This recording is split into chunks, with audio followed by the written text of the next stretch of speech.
the other folder, check for me. The bus Yeah. open? Yes. It open? Yeah. I stupid myself and watch the bus while away.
hearts are blazing, so let's raise our candles and light up the sky, praying to our Father. In the name of Jesus, make us a beacon in darkest times.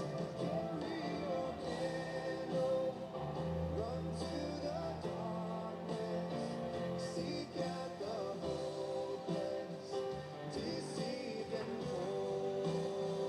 Hold out your candle for all to see. Take your candle, go light the world. Take your candle, go light the world to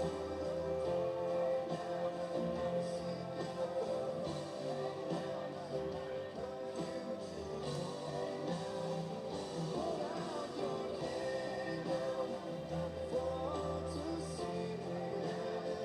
Take your candle, go light the world.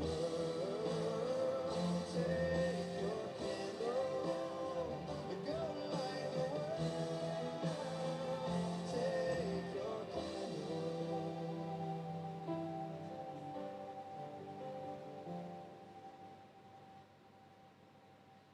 go light the world.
Has arrived, everyone?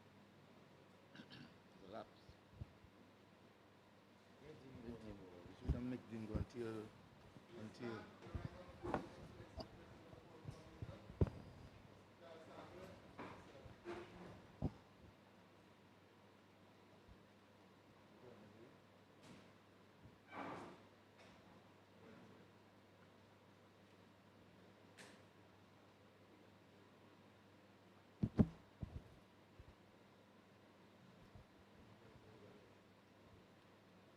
Well, good morning to the listeners of DBS Radio at this time. We are at the State House. We have just seen the arrival of His Excellency the President and his wife, and they are now viewing the lifeless body who is lying in state right now. And we can see Mr. Severell, the President of Dominica, is having a long view of the lifeless body of um, Good morning to you, sir. So good morning to Dominica and the Caribbean and the world all over. We're here, and as you said, sir, so we have just seen President of Dominica, His Excellency Charles Angelo Savin, and his wife. They have just viewed the body of the late John Fitzgerald Edward Registe, and they have just made their exit. So they came in by entrance, and they stood there for a little while, and they had a good view of the body of John Fitzgerald Edward Registe, and President in his exit along with his wife. So another day, a day when the body of the late Edward Registe was laid to rest in his final resting place in Granby. And yesterday, of course, I said we had a pretty long day, but of course, we're here again for another long day because we're going to be here at the State House for the line in state until about well, we're going to be here until about 9:30, 10. We're going to be here until about 11 o'clock. And then we make our way to Granby for the funeral service at 2 o'clock. And as we hear and saw the president entered, and he visited the family. He did move into the casket where the lifeless body of Edward Regis was lying in state. I could imagine, some of the things that would go through the president's mind the last time maybe he met Ed, or the first time he met Ed. I'm sure that maybe he would have remembered December 17th when he sworn in to be a government minister, to be the minister responsible for diaspora's affairs and international relations. And here it is today that Edward is here, and as we are here, we are now hearing of the arrival of the Honorable Prime Minister Dr. Roosevelt Skerrit. Yes, we have just seen the arrival of the Prime Minister and his wife. Prime Minister Roosevelt Skerrit, along with his wife, have just made their entrance here at the State House to view the body of the late Edward Registe, and they are walking. First of all, the Prime Minister and his wife, they are greeting the family, and of course acknowledging the family members who are here, and then they're going to view the body. In fact, he is having a word with the family members, Cecil, the Prime Minister, having a few words with the family members who are here this morning.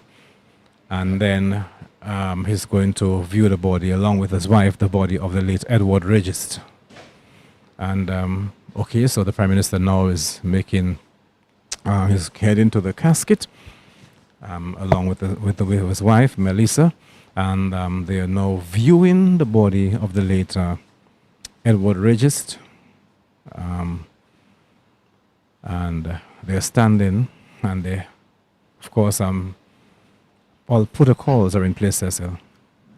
I know, Stephen, that we know that the Prime Minister and Edward Regis both had a real good relationship. They were strong colleagues. As the leader of the Dominican Labour Party, Roosevelt Skerrit would have given Edward Regis a number of things. So even prior to he becoming parliamentary representative of the Granby constituency, Edward Regis, as you heard the Prime Minister said last night, held a very important position as the General Secretary of the Dominican Labour Party. And we've just seen the exit of the Honorable Prime Minister and his wife. And I'm sure it's a real true sad day for the Prime Minister, because we would remember the day that Edward passed, that the Prime Minister himself, took it very, very, very hard. And so he made a statement, to Dominicans, and I'm sure that Edward Regis will be missed by the Prime Minister. And he had to say these words, an extraordinary dark moment for us in and within the Dominican Labour Party, the Grand Bay constituency, and by extension Dominica. Ed was a strong advocate for the little man and was a stalwart of the Dominican Labour Party. He had a passion for youth and people development, giving his entire life to the service of Dominica. He was a reliable alliance within the Dominican Labour Party, a passion for what he believed. Yes, Cecil, and as having said this words, of course, the words of the Prime Minister, he of course he has already departed the building, but as soon as he left the building, the family members are now viewing the body. So, the family members are now viewing the body of the late Edward Registe, and there is one particular sister of his, Colleen, Colin, and she's playing, touching him. knowing that it'll be her last Her time, last time, really yes. touching Ed, Yes, yes, and you can yes. sense that the kind of bond that they had, she's trying to ensure that it continues. She's actually playing with Ed, Yeah, she's rubbing his touching stomach. him all over, sister. Yes, She's touching him all it's over. really amazing. I remember yesterday when she spoke to us and she told us the kind of relationship that she and Ed had, in growing up. And I know that Colin will miss Ed quite a lot because of that type of relationship that they had. And she's hand is still on Ed's hand, Yeah. into the hands of Ed. Yeah, And she's touching him all over. I mean, she is like, it's like I said, it's the last time she might be seen. She even will playing be his- seen. playing with his face at this time. Yes, yes, touching him all over. I remember that. And I can well imagine what the feeling is like for her. I Having remember lost a brother. I remember growing up, that we were all fearful of dead bodies. If you're fearful of dead bodies, sister? Yes, Okay, okay. you would not find me going close to a casket, much as get close to I the think dead there are people body. who are still fearful, still very much afraid to go close to dead bodies, and there are people like that, But I mean, when it happens to your close family, Cecil, your mother, your father, your brother, your sister, I don't think that you would have that level of fear, because it is your relative, a person that you have mingled with, you have associated with for some time. Yeah. And therefore, for Colin, for her, she would of course, of course, she knew Ed, all along. And I heard the big sister mention last night that she left Dominica very early, and she remembered the first time that Ed came to the United States, that he was a very humble young boy. And here it is, they're now sitting. Yeah, and it was so they have gone back to their seat, Yeah. and they're going to be seated here while the other government officials would come in to view the body of John Fitzgerald Edward Registe. John Fitzgerald Edward, if we have to think about it, we know that his mother was an educator. As we Yes, heard yes. from Kushina yesterday, Mhm. that Fitzgerald, John Fitzgerald Kennedy. You remember that, right? That's That name? right, right. A president, former president Of the United States. of. Oh yeah, okay. and so. No, I get it, Cecil. And King Edwards. You remember that? Yes. Yep. So King Edwards. So Edward, like the name given to him is a name of a former president. Part of the name is of a former president. Politicians. A politician, yes. Yes. And especially, that's why maybe Ed must have loved Edwards, because if you remember very clearly that the people of Grand Bay, quite a lot of them migrated in the early days Yeah. in England. So maybe that's one of the reasons why Ed would have preferred Edwards over that of Fitzgerald. Fitzgerald. you Yeah, know. He would have said it's a very long name, Okay, so and of course, as we go along here this morning, says that we expect a number of government officials to come here at the State House. Of course, there's the lying in state of the body of the late John Fitzgerald Edward Registe, This and looks like people would come Bernie here. Stevenson, George. Well, that's George. Looks like, yes. Okay. Yes. So everyone is now wearing the mask. Yes, which is and kind of again, it's difficult. going to be so difficult to make out people with the mask. Yes. But yes, I think that's High Court George Bernie Stevenson making her entrance, and is paying her last respect to the late Edward Registe. And of course, Cecil, she was escorted by the folks of the Ministry of Foreign Affairs. Official of the Ministry of Foreign Affairs. Yes, yeah, yeah, So as a matter of fact, that's what they're doing here today. yes, They'll be the ones escorting. And we saw when the Prime Minister came in, Mhm. yes, they did, but also the deputy chief of police was alongside that of the prime minister and his wife. And for them, it is a pretty difficult moment because, I mean, they would have interacted with Edward, they would have worked with him for some time, and to be there and to be carrying out their duties, is a very difficult thing because why this is part of the job, Yes. and so as they're on the job performing their duties, for a man that they worked with for some time. If you remember yesterday, Stephen, one of the individuals who worked or who is working at the Foreign Affairs Ministry of Foreign Affairs, yes. was able to have conversation with us, and she indicated that it's a tough time, Yes. tough period. Yes. A number of times during the course of the day, they all came together and tried to give each other strength. But there are times that they would fall and they would cry and share their emotions because it was not a very easy day for them yesterday.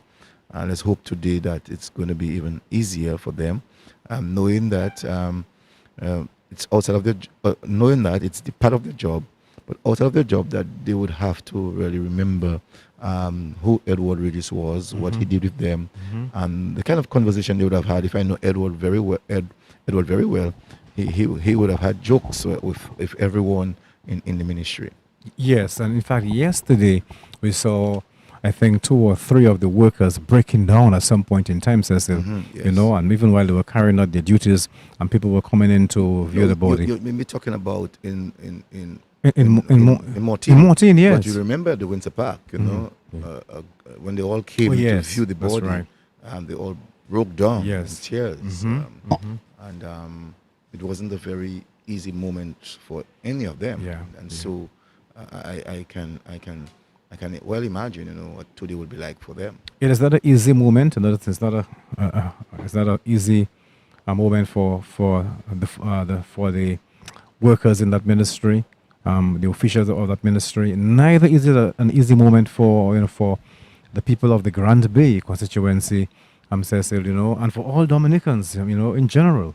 It's really a sad day for Dominica when Edward Regis will be laid to rest a little later on in Grand Bay. I don't know, Stephen, when we went to school in the early 80s, late 70s, early 80s, when we went to high school, looking at this building, we knew it as the Governor House, but prior to it being the Governor That's prior to Dominica gaining political Gaining political independence, yes. yeah. It used to be the Governor House. That's where the Governor House. It was called the Governor House, It was yes. actually called the Governor House. Yes. Official residence of the governor, and there would be times, that as a boy, you would see the sentry in front of the building, in front of the gates. Sorry, approaching the building, that people would really come at the front by the library just to see the sentry, to see the exchange of the guards. That's right.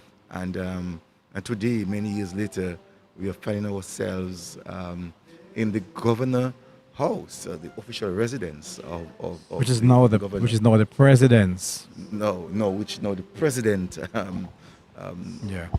State House. State House. Yeah. Yes. And we know before it was the Colonial House. Okay. It was that of the British governors. Yeah. Now we are seeing The Speaker, is it? Speaker of the Speaker of House, the House of yes. Assembly. Joseph Isaac, just making his Joseph entrance. Isaac making his Yes. entrance. Yes. And he's been escorted by an official of the Ministry of Foreign Affairs, and he is acknowledging the family. Again, having a few words with the family members before he views the body of Edward Regis, and he's speaking to each and every family member individually. And there are 3 family members sitting there, and now he's through having a few words with them, and he is going to view the body of Edward Regis. And of course, he too would have worked with Edward. He didn't stay long. Cecil. Yes, it's not an easy moment. I know. Especially knowing that Yeah. the both of them in the last election of Yeah. 2019, that they worked together in a zone. Yeah. You had the south of the country which would include Roseau North, Roseau Central, Roseau South, Granby, Point Michel, as a zone, in the political arena, there are strategies that you develop, and so that each other can look out for each other. So Joseph Isaac and Edward Regis would have worked quite a lot during the period of the 2019 general election.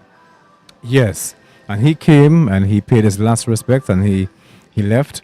And I said, and as we go along through the course of the morning, we would expect that other government officials will come here and pay their last respect to the fallen comrade. One, I said, one that they would have worked with all along at cabinet meetings and elsewhere, at groundbreaking ceremonies, and it's really a Well, sad not day. necessarily cabinet meetings, because Joseph Isaac now. Well, no, is no, the- not, is I'm the talking Speaker of the about, I'm House. talking not Joseph, but the other government officials. Oh, yes, I'm yeah, talking they will about. be coming in Yes, this they will be morning. coming in this morning. Yes, and they're paying their last respect. respect to to him. him. And I said, and they would have worked with him. They would have been at cabinet meetings together. They would have been at groundbreaking ceremonies and other functions and events, and so they were coming here this morning to pay their last respect. Yes, yes.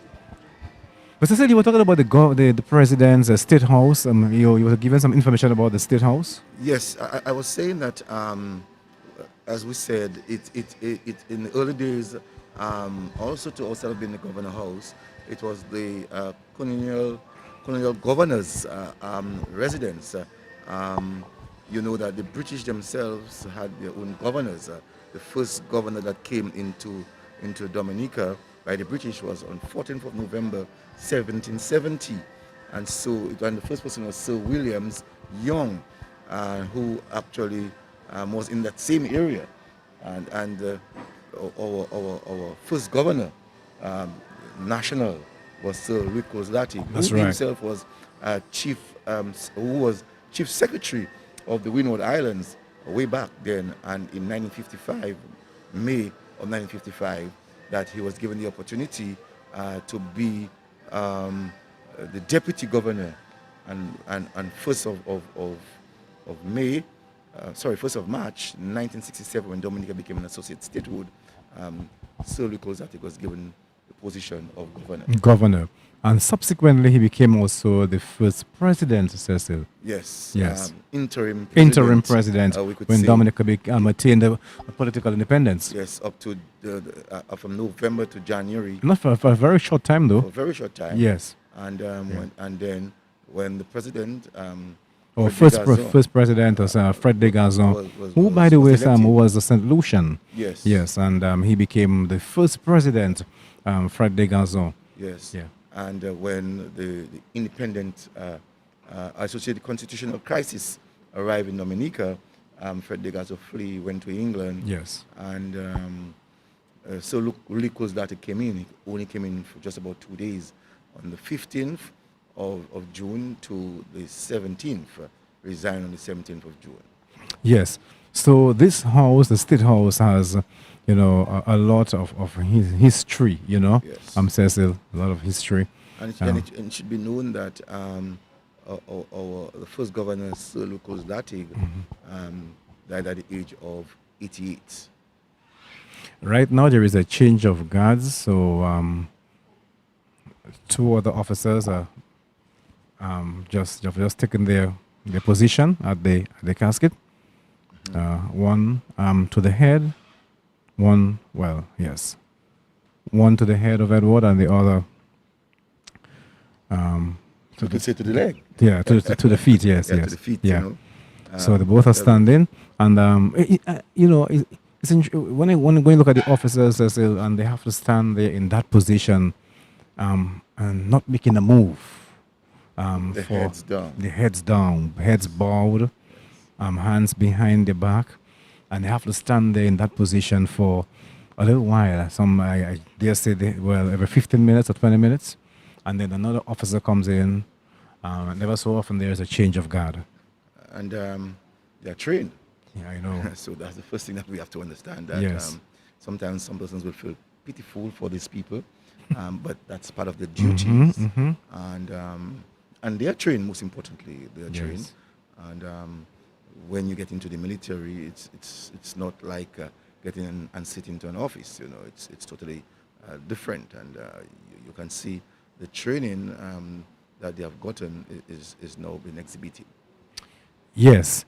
So, Cecil, we're waiting for the other government officials to come here this morning. We will be here for some time, but at some point in time we have to leave. We'll have, because of course we have to head to Granby to put things in place for the funeral this afternoon too. So, because we're going to be here this morning for some time for the viewing of the late body of the late Edward Registe. But you mentioned about Sir Louis Latigue, and of course Fred de Gazon. And you know that Dominica have had a number of other presidents after Dominica became independent, became an independent nation. And quite a few of other persons have served as president of Dominica, Cecil. Yes, for sure. We know after Louis Latigue acted for 2 days, we had Jenna Amo that was established by the interim government. I should say first, not the interim government, because Dame Eugenia Charles, who was then the opposition leader, along with Patrick John, who was still then prime minister, even if the constitutional crisis happened in Dominica, we still saw Patrick John as prime minister. He did not resign, even if he sat on the other side, but at the time, but he was still prime minister. Because as we know that for someone to become prime minister, the greater majority of people in cabinet should elect a prime minister, and that we found that Jenna Amo was agreed upon by Dame Eugenia Charles, Patrick John, and Mr. Bishop of Roseau, Mr. Arnold Bogard. Right. And they signed and to prove that Jenna Amo would be president acting, and he did that for some time. And then following Jenna Amo, who we had, Cecil? Following Jenna Amo, I'm trying to go down the line. Following Jenna Amo, was it, that must be, he was then cabinet secretaries for some years in Dominica. That would be Mr. Signoret. That's Mr. okay. Signoret. Signoret, okay. Mr. Signoret. And Mr. Signoret served as president for 2 terms. for 2 terms, yes. And, Yes. and some people may not understand how we go about having our president. The president is the head of state, and he is elected by parliament. So the elected parliamentarians would have the prime minister would give a name or nominate someone, and likewise the opposition. There are times where the opposition would agree.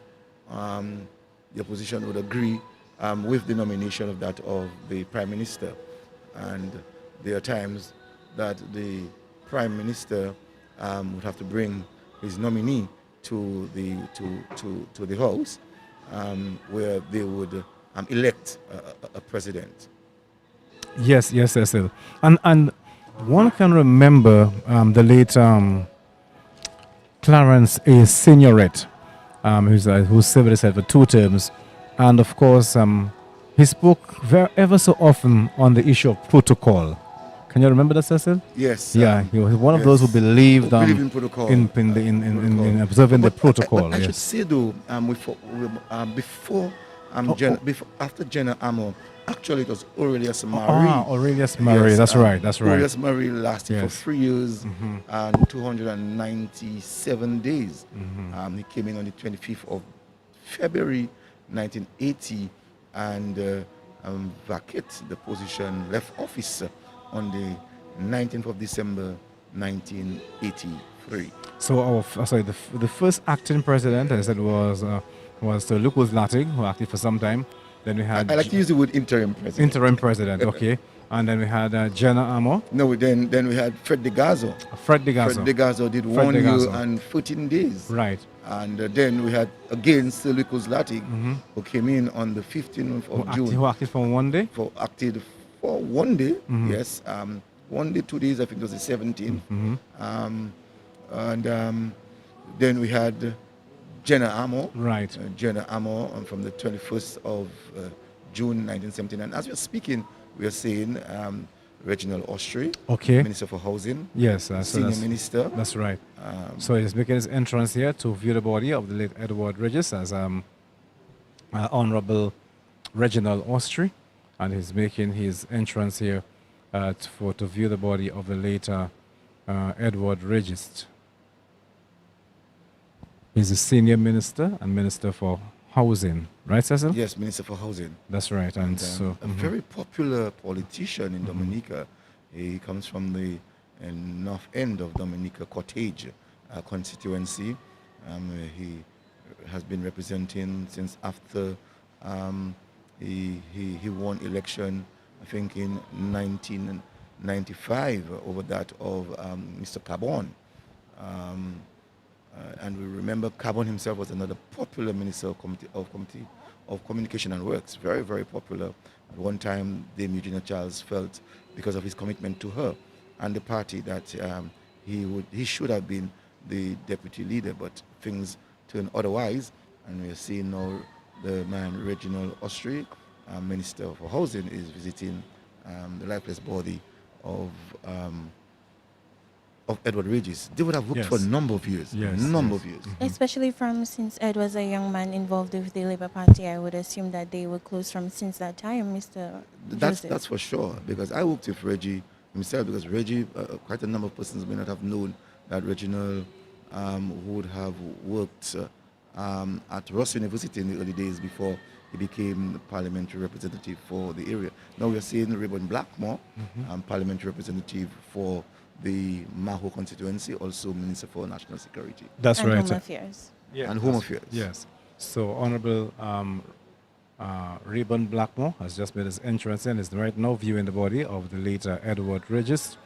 Yes, and Cecil, as you said, he is the Minister for National Security and Prior to that, he was a police officer. that's right. Yeah, police officer. Home Affairs, yes. Yes. Now we're seeing Now we're seeing Kent the Edwards. Honorable Kent Edwards. He's the parliamentary representative first of the Lapin constituency. Yeah. He's also the Parliamentary Secretary in the Ministry of Health, Wellness and New Health Investment, with responsibility for community and home care. And before that, before becoming a politician, he was a pharmacist. Yes. You know, involved in the health of people, and thus one of the reasons why he's the PS,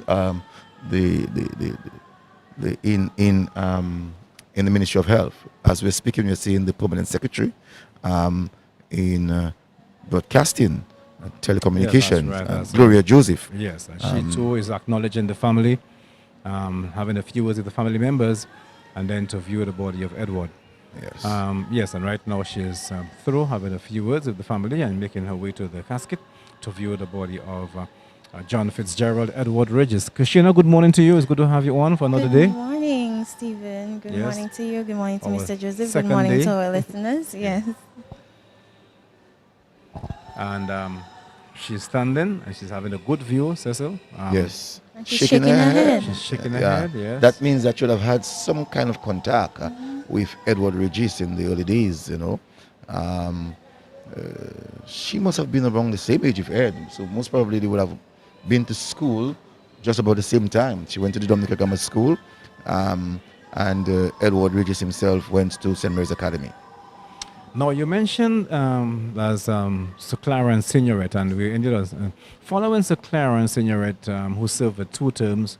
Then we had Mr. Vernon Shaw, right? No, we had, after Clarence Signoret, we had Crispin. Oh, okay, Mr. Crispin Sorrento, that's right. Yeah, Crispin Sorrento did 4 years, 445 days. Crispin Sorrento, he came from the north of Dominica, Vicas, to be That's right, precise. from you the know. Vicas, So right. Vicas has been very fortunate to have had one, first a premier, yes. But before premier, we had a chief minister. So Vicas had a chief minister, Vicas had a premier, Vicas had a prime minister, and Vicas has had a president. And that says quite a lot about the ability of people from Vickers. Presently, the chief of police is from Vickers. The Vickers people must be a proud community to know that they have played a significant role in the landscaping of this beautiful country, Dominica. That's right, sir. So you're so correct that you have had from prime ministers and presidents and chief ministers and police chief from Vickers, and you too, you're from Vickers. Right. And in the early days, Stephen, if I can recall, in the early days, that the ladies from Vickers had very high collars, and the men of the city, the men of Roseau, at the time it was the tongue, the men of the tongue of Roseau would gun themselves to get a wife from Vickers. So you find that when you speak to a number of businessmen in Roseau, that their wives, if you were to ask, their wives are actually from Vickers. Paul Green is one example. His wife is actually from Vickers, and the list can go on. I remember R.A. Frampton. His wife is also from Vickers. And you, as one, who's from Vickers, I suppose you feel very proud yourself that you're from that community, you raised in Tobino? Tobino, in Vickers. Yes, it's you can see a hilly part of the entrance from Tibu to Vickers. The entrance you have Gomier and then into Tobino, and it says so much of Vickers, the type of people that we are. We are very strong people, very bold, but also very sympathetic to people, caring for people, looking out for people, and that is something that if you see someone from Vickers or you get in contact with someone from Vickers, you will see that boldness in them, but at that same time you'll see that caring aspect in their lives. But again, too, we do not want to exclude persons from other communities, because we know that there are also persons from other communities who have also made a significant impact on the development of this country. All over, all over Bagatelle, Fonsaint-Jean, just name it, La Plaine, Dailies. Because the Amos came from the north themselves. Right. As we're saying this, we're seeing the Minister of Agriculture, Fidel Grant. That's right. The Minister of the Blue and Green Economy, Agriculture and National Food Security. And Parliamentary Representative for the Wesley constituency. Yes. Wesley Palm Tree, Wesley Woodford Hill, yes. Yeah. And so he's making his entrance. Yes. And he's been escorted to the family members to acknowledge and have a few words with the family members before he views the body of Edward, the late and if you remember, Edward Registe. And if you remembered, he was also the deputy chairman of the DBS board prior to he becoming the Minister of Agriculture, and also worked at the NDFD, Dominica National National Development Foundation of Dominica. That's right. And I would imagine all of them had some type of relationship with the late Ed Regis, because he was also integral in grooming the upcoming candidates and very much training involved. them. Yes. So they would have had some sort of relationship prior to them being elected. And we're now seeing Minister Roberts, Greta Roberts, representative of the Grand Fort Monjon River Street constituency. That's right. She's also Minister of Governance, Public Service Reform, Citizen Empowerment, Social Justice. She's here to pay her last respect here this morning. Her mom would have been also a minister of, I think, one term, in the United Workers' Party. It's really hard for her. She cannot even contain herself. She cannot contain herself. She's crying. She hasn't even looked at the body, yet. She's breaking down. And she's breaking down. She has to be consoled by staff of the Ministry of Foreign Affairs. Ensure that she's still a distance away. And wow, this one is powerful. Ed would have also been involved in the work of the Grand Fort constituency, knowing that Grand Bay is in the south. He would have been also part and parcel of the whole process. Now we are seeing Senator Oscar George. He is also a minister for broadcasting, speaking and of the family. telecommunications. Yes, and he too acknowledged the family members, and right now is viewing the body of Edward Regis as Minister of State in the Office of the Prime Minister, with the responsibility for telecommunication and broadcasting. and of He course just bowed his he's head our and minister. He looked at him and for a while, and then he bowed his head. I'm trying to get from that expression what's going on. he's a young man, and I'm pretty sure since Ed was involved with the youth, he must have had, some type of And maybe hearing relationship the with voice, Ed and maybe hearing from the his voice of youth Edward on Regis the in radio, no in growing up, Parliament, and in Parliament. and also in Yes, cabinet. right. So it's not an easy fit for anyone who have worked with someone, given their life, given the love, being jovial, maybe in cabinet, being serious in cabinet. I can just imagine, the things that would have went on with Ed Regis and the other colleagues, and you could have sensed from seeing from the president to the last Oscar George, you could have sensed that Edward Regis was really a pillar within these people's development. That's correct. Exactly, and just imagine that these ministers are together at a cabinet meeting, interacting and so on, and here is it that you have to come at the State House this morning to view a lifeless body, Krishna. Somebody, it was a Tuesday that he fell ill. I'm pretty sure Yes. they were all in cabinet that Tuesday when he Yes, fell ill. yes. And we remember Pierre Charles himself from cabinet on a Tuesday evening, about 6:30 from cabinet meeting. He too fell ill, went to the hospital and didn't make it through. He took him from the Granby constituency. And I'm sure it was sort of like a deja vu feeling for those who were in Into cabinet at with that the late time. Pierre Charles Yes, on that day. Yeah, and although cabinet at that time was really virtual, but everyone would have had the opportunity to share with each other things that they believe that the constituency would have liked and their ministry. So I could imagine everyone would have been thinking of the last conversation of that Tuesday with Ed Regis, bubbling Ed Regis. Yeah. If I would know on that day, bubbling Ed Regis, selling a joke. A joke there, or two, because, you know. you see, the thing about Ed, as I keep saying, there was never a dull moment with Ed. He was always willing to give a joke, always, I'm saying something to make you laugh, to ease up the pressure, the burden, whatever it might be. And according to you, can you imagine on that day that jovial Ed was at the cabinet meeting, and here is it that he, after that meeting, went to the hospital and didn't make it. And I'm sure a cabinet meeting since that day has never been the same, and it will never be It the will never be the same. same, It'll never be the same.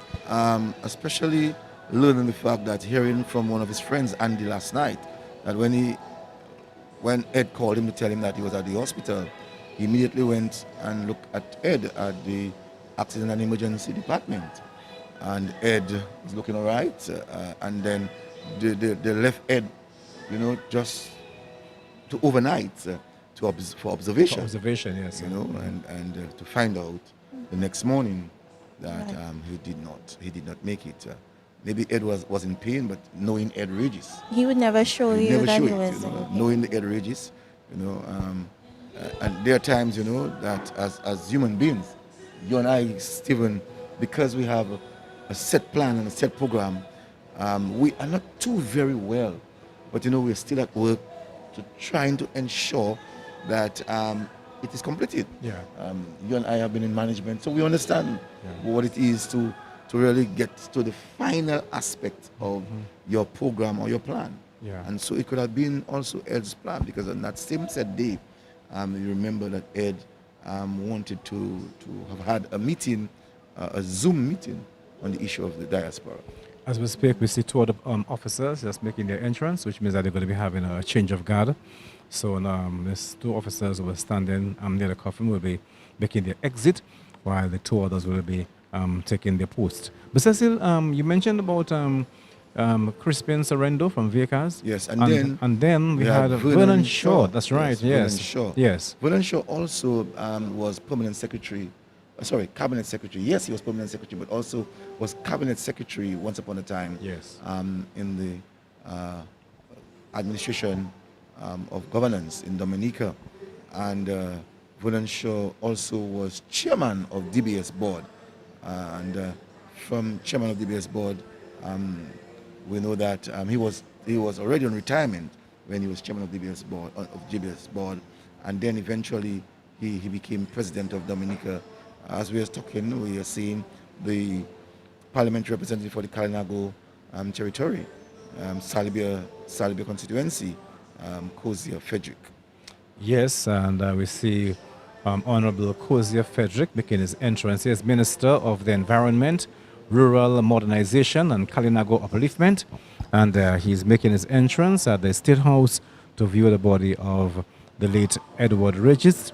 Again, he's going to be escorted by the officials, by the official of the Ministry of Foreign Affairs. And I'm sure he's feeling well, excited, because the person who's escorting him is someone from the Kalinago territory. So he's a constituent of his, and they're having a long conversation. And he's speaking to the family of Edward Registe, and getting themselves prepared to visit the lifeless body of Edward Registe. And I can imagine, he too had a long stint with Edward Registe. He too was involved in the issue of young people of the Kalinago affairs, and I can imagine, see how he's looking. It's pretty close to I think him next as well. we have is it Chekiro Lockhart? Lockhart Hippolyte? Yes. Yes. So that's And Chekiro. I sense that he's having a conversation. He's shaking his head. He's speaking to him, says Yes. He's speaking to Yes. him. He's having a conversation with Ed. And I don't know what he's saying, but you can see he's standing there and he's conversing. He would have known how many times that Ed would I have don't know come if he's in, praying, but he's touching him now. and he tell him, "Comrade, bye bye." Yeah, bye-bye, yeah, yeah. That was touching. Yes, very touching. Yeah, He actually was having a conversation. I don't know if he was praying, but and then eventually he touched him and he told him, that's Comrade, yeah, that's the last I could give. Again, but we it have, cannot be easy for them. Yes. But we have Chekira Lockhart Hippolyte.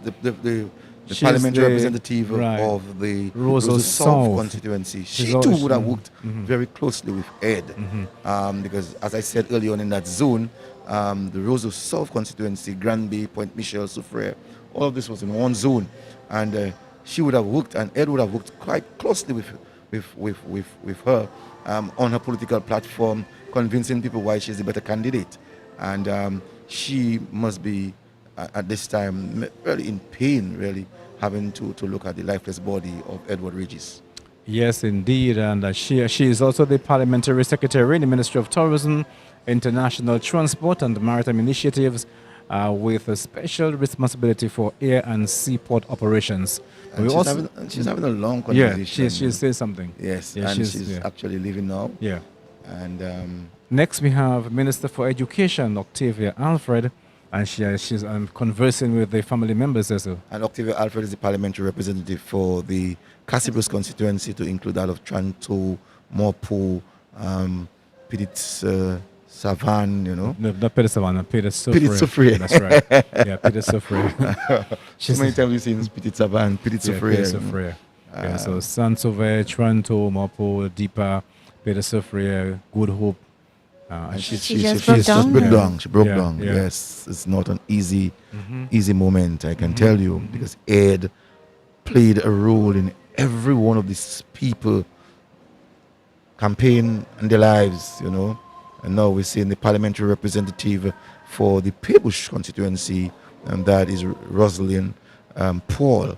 She too have been parliamentary representative for 2 terms, and Ed has been in cabinet, or has been in the House of Assembly with her as deputy speaker and also senator, prior to being elected prime minister, parliamentary representative. And she's taking her time, to get on.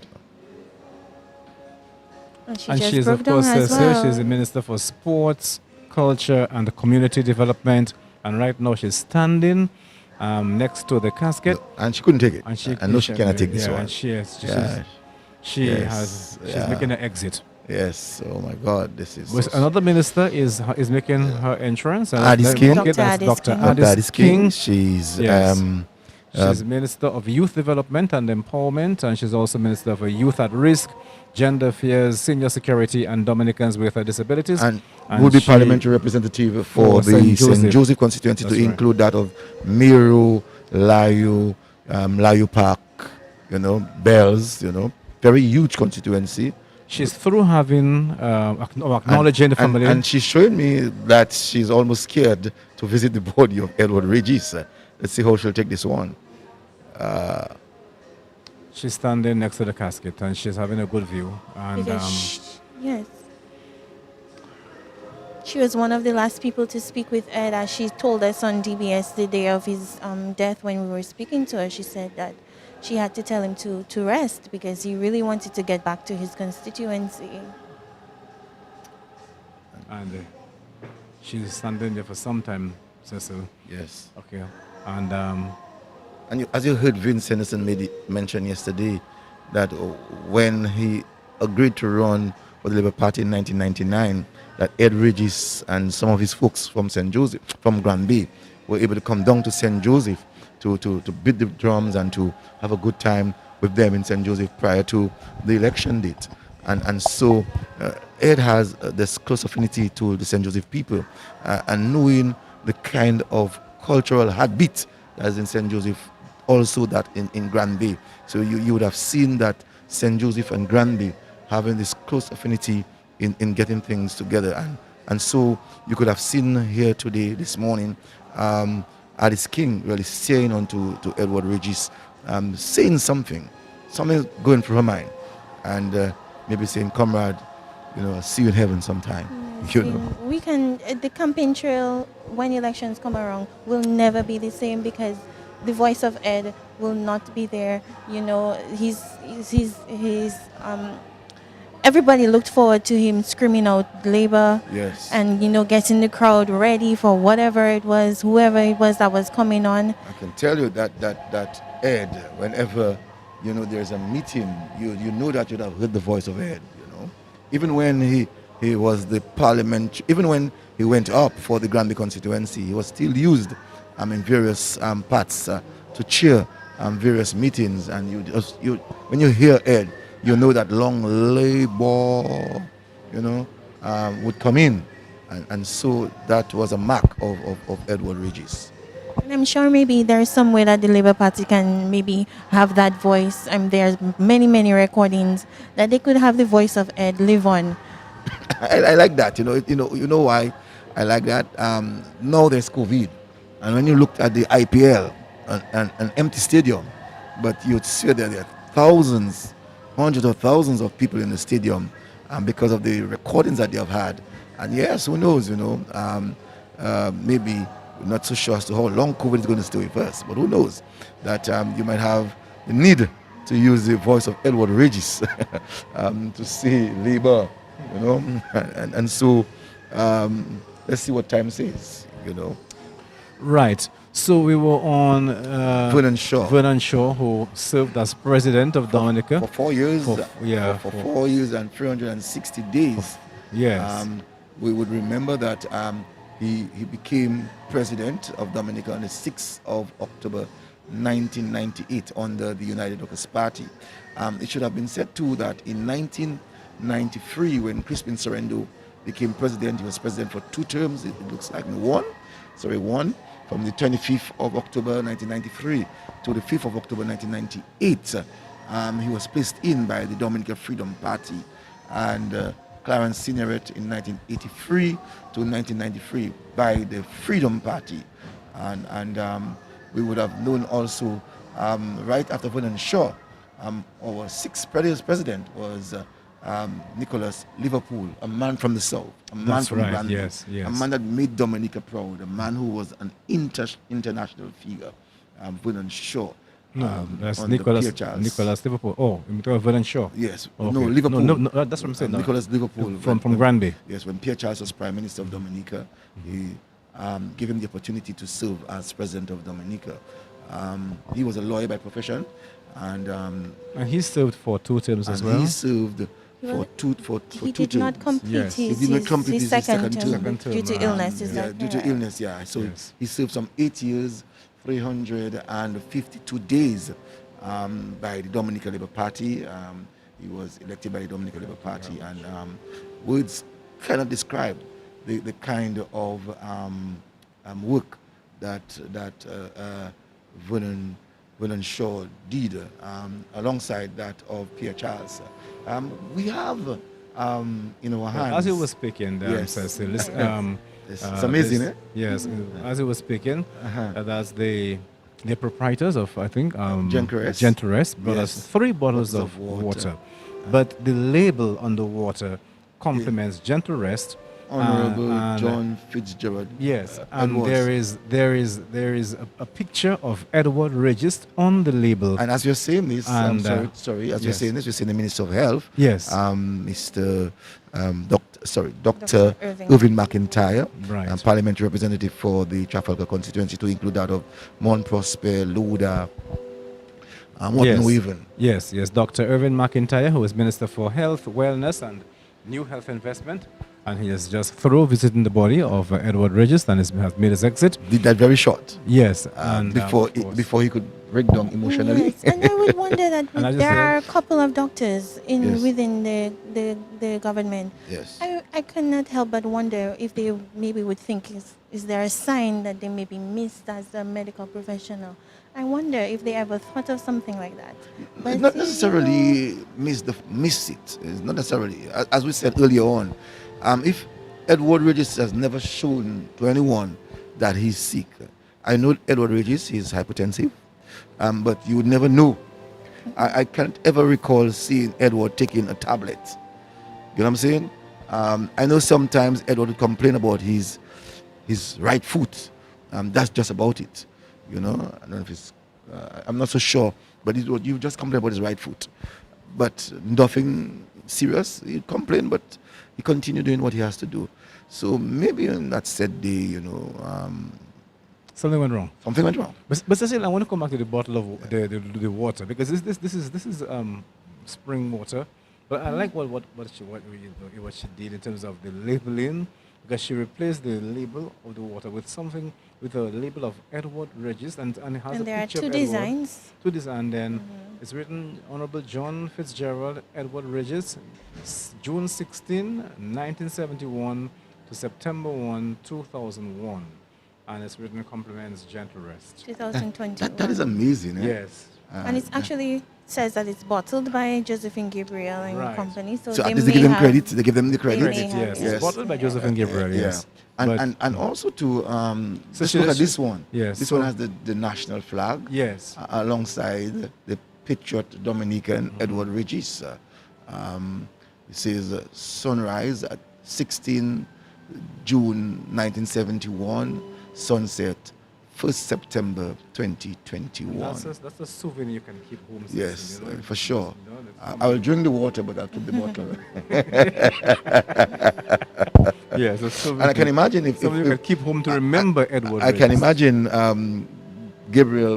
Josephine Gabriel will have to make available to every person in Grand Bay a free bottle, because they would for sure request of that. And as we are speaking, you know, I'm sure a number of persons would be looking onto it, and an idea might just pop in from the various business houses to really, yes, it's bottled by you, but can you just do an advertising promotion for me by putting my label, you know? And but if that happens, it means that the bottle company would be losing its ability to promote its own product. And so we are talking about Mr. Nicholas. Yes. He, And again, we want to remind people too that today Edward Regis will be laid to rest very next to Dr. Liverpool. Dr. Liverpool, Yes, you know. and You know? and His so tomb is very close to Dr. Nicholas Liverpool. and not only that, Ed would be laid to rest by many great other Granberrians, Yes. like that of Lambert Henderson, that of Pierre Charles, John Fabian. But strange, you know, John Fabian was from Benz, but he married a woman from Granby. Mhm. And he was in Granby for a number of years, and he too was almost like a revolutionarist, a leftist, as we normally would say in the early days, you know. Someone who cared about Granby, someone who did things for Granby, you know, and get involved with Pierre Charles and so on. And so many people may not have known that he's from Benz, and gave his contribution to Grand Bay. But he was buried in Grand Bay. I'm sure Tells because you he became a became a Ghanaian. Ghanaian, you know, and the kind of work that he was able to do in Grand Bay. So Ed will be buried among many other great Ghanaians. You know, as I said, Lambert Henderson was a great basketball player, also a cultural activist. His daughter, Mikel, is one of Dominica's bright spark in song. Pierre Charles, you know, who himself was the president of the National Youth Council in the early 80s, before it was disbanded, and also that of other Matutu, you know, who also was a cultural icon, you know, also that of Mr. Charles Gregor, you know, who was in the local government like that of Ed Regis. So Ed will be laid to rest among many other some greats, Ghanaians. Ghanaian greats, yes, Yeah. correct. So we had Dr. Nicholas Liverpool, who served from October 1, 2003 to September 17, 2012. And then we had Mr. Eliud Williams, who served for 1 year, Cecil. Yes, Eliud Williams actually did 1 year and 15 days, Yeah. who actually finished the term of that of Mr. Nicholas Mr. Liverpool. Nicholas Liverpool. Yes. Eliud Williams himself, he's alive today, was the permanent secretary in the Ministry of Agriculture and other ministries.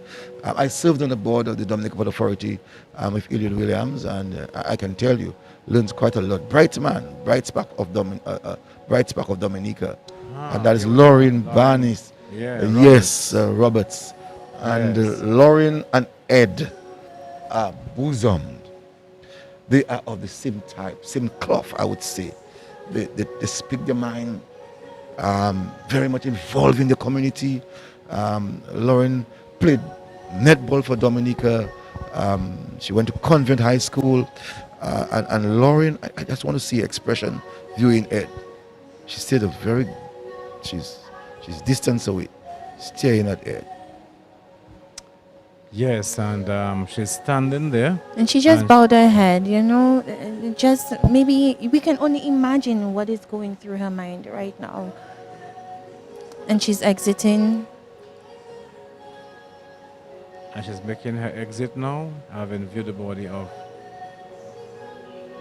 She looked like she's holding back the tears. One Yes. can tell she's holding She's back holding the back the tears, tears. you know. Yeah, but you could sense that Lauren Bambish Barnes Roberts. You know, I could imagine, you know, Lauren coming here today. As I said, she and Ed would have worked. She has been involved. I will remember in 2000, about a month later, she decided as the parliament representative for the people of Cassie Bruce, when she was elected by people of Cassie Bruce on the ticket of the United Workers' Party, that she felt that she wanted to work with Rosie Douglas and came in and played her role within the Dominican Labour Party and the government of the Dominican Labour Party. At the time was the coalition government in 2000 of that of the Freedom Party and the Labour Party, and she coming in that coalition government, making three parties working towards the betterment of Dominica and giving the government, the coalition government, some 13 seats. If you remember, the Labour Party won 10, the Freedom Party won 2, and the United Workers' Party at the time won 9. So giving us 21. So when Lauren came across, it gave the interim government a total of 13. And she then worked together with present Prime Minister, Ambassador Vince Henderson, you know, and today she responsible for the diaspora's affairs, and she resides in the United States. But the thing about Lauren Barnes Roberts is that Lauren has never stopped working for her community, and she has never stopped working for Dominica, because even after she left the political arena, I just said that she's right now she's based in the States. Lauren has always kept working for her community and for Dominica in terms of netball, you know, on the sourcing, whatever assistance she could have, you know, gotten for Dominica for netball and in other fields, you know, and her community, you know. You see, Lauren, coming from the Barnes family, in Casibros. People who know the Barnes family, they will tell you that they have been involved in the shaping of the Casibros constituency. Her uncle, Romanus Barnes, represented the people of Casibros under the Labour Party in 1975, and then he came back in the arena and represented the people of Casibros under the United Workers' Party. As we are speaking, we are seeing Senator Gregory Riviere, yes, the caresser. He's the Minister of State in the Ministry of Finance, Yes. Economic Affairs and Planning, and he's making his entrance. And again, he's going to acknowledge the family, and that's a good thing about it. That every minister who comes in here acknowledges the family before they view the body. So he's now having a few words with the family members, and then to view the body of Edward Registe. And Greg's would have had almost a similar kind of upbringing like that of Edward Regis in terms of dealing with young people, because Greg's worked worked in the Ministry of Youth Affairs, really for young people and with young people, just like that of Edward Regis. So they would have crossed paths, and it's important that we make that note, that today Gregory Riviere, Calypso name, Caressa, still involved in Calypso, even if he's a politician, as he has indicated that he will still maintain his culture, and that is Calypso. So Ed himself loved his culture, loved Calypso. Ed loved Calypso, and now Gregory is looking on. They would have worked, as we said, in cabinet for a short while. Mm-hmm. At the entrance, we can see the Minister of Foreign Affairs, International Business and Diaspora Relations, And Dr. And that's Kenneth the Darrow. ministry. That's His minister. That's the Honorable- minister that That's Ed his worked in. minister. That's right. Ed's. That's Ed's Ed's That's the ministry that ministry, Honorable yes. Ed was and it is so fitting that Edward and Dr. Dr. Darrow are from the same area. Yes, Same zone. They're from the south of the island. Yeah, same zone. Edward is from Granby and Dr. Darrow from Pays de Savane, so from the south. And as I indicated some time ago, that Ed was very much involved and instrumental in getting Dr. Darrow to run for the Dominican Labour Yes, Party. and he did help him. Dr. Darrow himself said Ed was the one who helped and groomed him, when he was preparing him for his political life and to run on the Labour Party ticket. Yes, and when Ed first decided to be involved in politics, Pierre Charles brought him to the constituency where now Dr. Darrow is representing. So that would say so much of Ed and Dr. Darrow, and as would have been placed in history, that Ed and Dr. Darrow finally found themselves working together, both of them Within from the the same south, ministry. within the same ministry.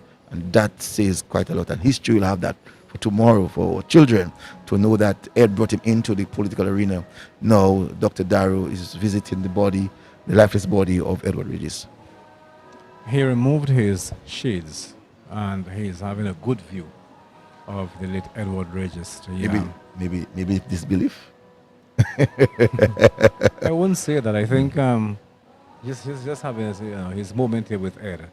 And he's standing and really viewing the body there of Edward Regis. And I said, and they work together, they will have a very close relationship, and imagine Kushina, you and I, we have a very close bond, we have a close relationship, we work together every day. And that's the same as what's happening there, that they had a very good relationship. They worked every day with each other. They would have crossed paths almost every day, And even before Ed was elected into government, because he was the general secretary of the party, so they would have had a relationship that spanned many, many years, even maybe into their youth. And it must be said that Dr. Darrow is into his third term in Parliament, representing the people of the Petit Savane constituency, yes. which will be made up of Pichle, Bacatel. Yeah. But Pays de Savane, Pichle, Bagatelle, Bellevue Chopin. Mm-hmm. Yes. Yes, that too is a very Stowe, large. Dubic. Stowe, Dubic, yes. Fonseca, Yes. Rotiru, yeah. Yeah, that's your area, right? That's right. That's right. It will be a very large area, and these are some of the challenges that our parliamentarians would have. Dominica is so huge, and so to really get to one community to the other and to really touch the lives of everybody, it makes this very difficult for politicians. And that's why if I'm given a chance to represent people, I just want Rosa Central. You want to? I would just want Rosa Central. Everybody's in the same. Everybody's in the same place, you know. To think of Trafalgar, you have to think of Loda. Yes. You have to think yes. of Wharton Waven. You Yeah, have to think of Mont Mont Prosper, Prosper. yes. You have to think of Yeah, Fokani, Shawford. Yeah. You know, So you have to move around a bit. You a know? bit, yes. Yes. You have Mont to think of Prosper, Newton. Now we're seeing the Leader of the leader of the Leader of the opposition. opposition is coming in to Mr. pay his Lennox. last respect. Yeah, Mr. Lennox Linton. That's, Honorable Lennox Linton just making his entrance here to view the body of Edward Regis. He's having his hands sanitized, and he's been escorted to the family members. Sorry, in fact, they're pinning. Is there something pinning? They're pinning something. Maybe the picture or something of Ed. I was happy to hear him say today, this morning on news, that he's asking people to believe in the science of vaccination. Yes. It's when we heard in the news that he said that he believes in vaccination. He said he's vaccinated. Yes, And, his family, his the family is entire family, vaccinated, yeah. and it's encouraging people to get vaccinated. Yes. Interesting to note, when we were doing our research for the documentary that we did on Ed, somebody from the opposition told me, well, it was Hector John, but in speaking, they said that Ed was one of the persons who had no political enemies. Everybody, no matter what political party, had nothing but good memories and kind words to say about him, and that speaks of his character. And we can see the parliamentary opposition leader, Mr. Lennox Linton, staring down, then looked up, removed his face, the face-to-face appearance, and put up his face, and he too He- showed some emotion yes, Yes. viewing the body Yes. of Ed. He went pretty close to the casket. the casket, and he looked down onto Ed. Not so sure what he was processing through his mind. Then he looked up into the heavens, you know, and maybe saying someday I might just be there too, you know. Well, all of us, all as of well, us, at some all of point us, in at time. some you point know. in time, we just do not know Yes, the day. I'm telling you. You know, we will see. We can say Cecil Joseph born on that date, but I can't even say when I'll be dead. You know, but the fact is, I will be dead. And some persons are scared talking about death.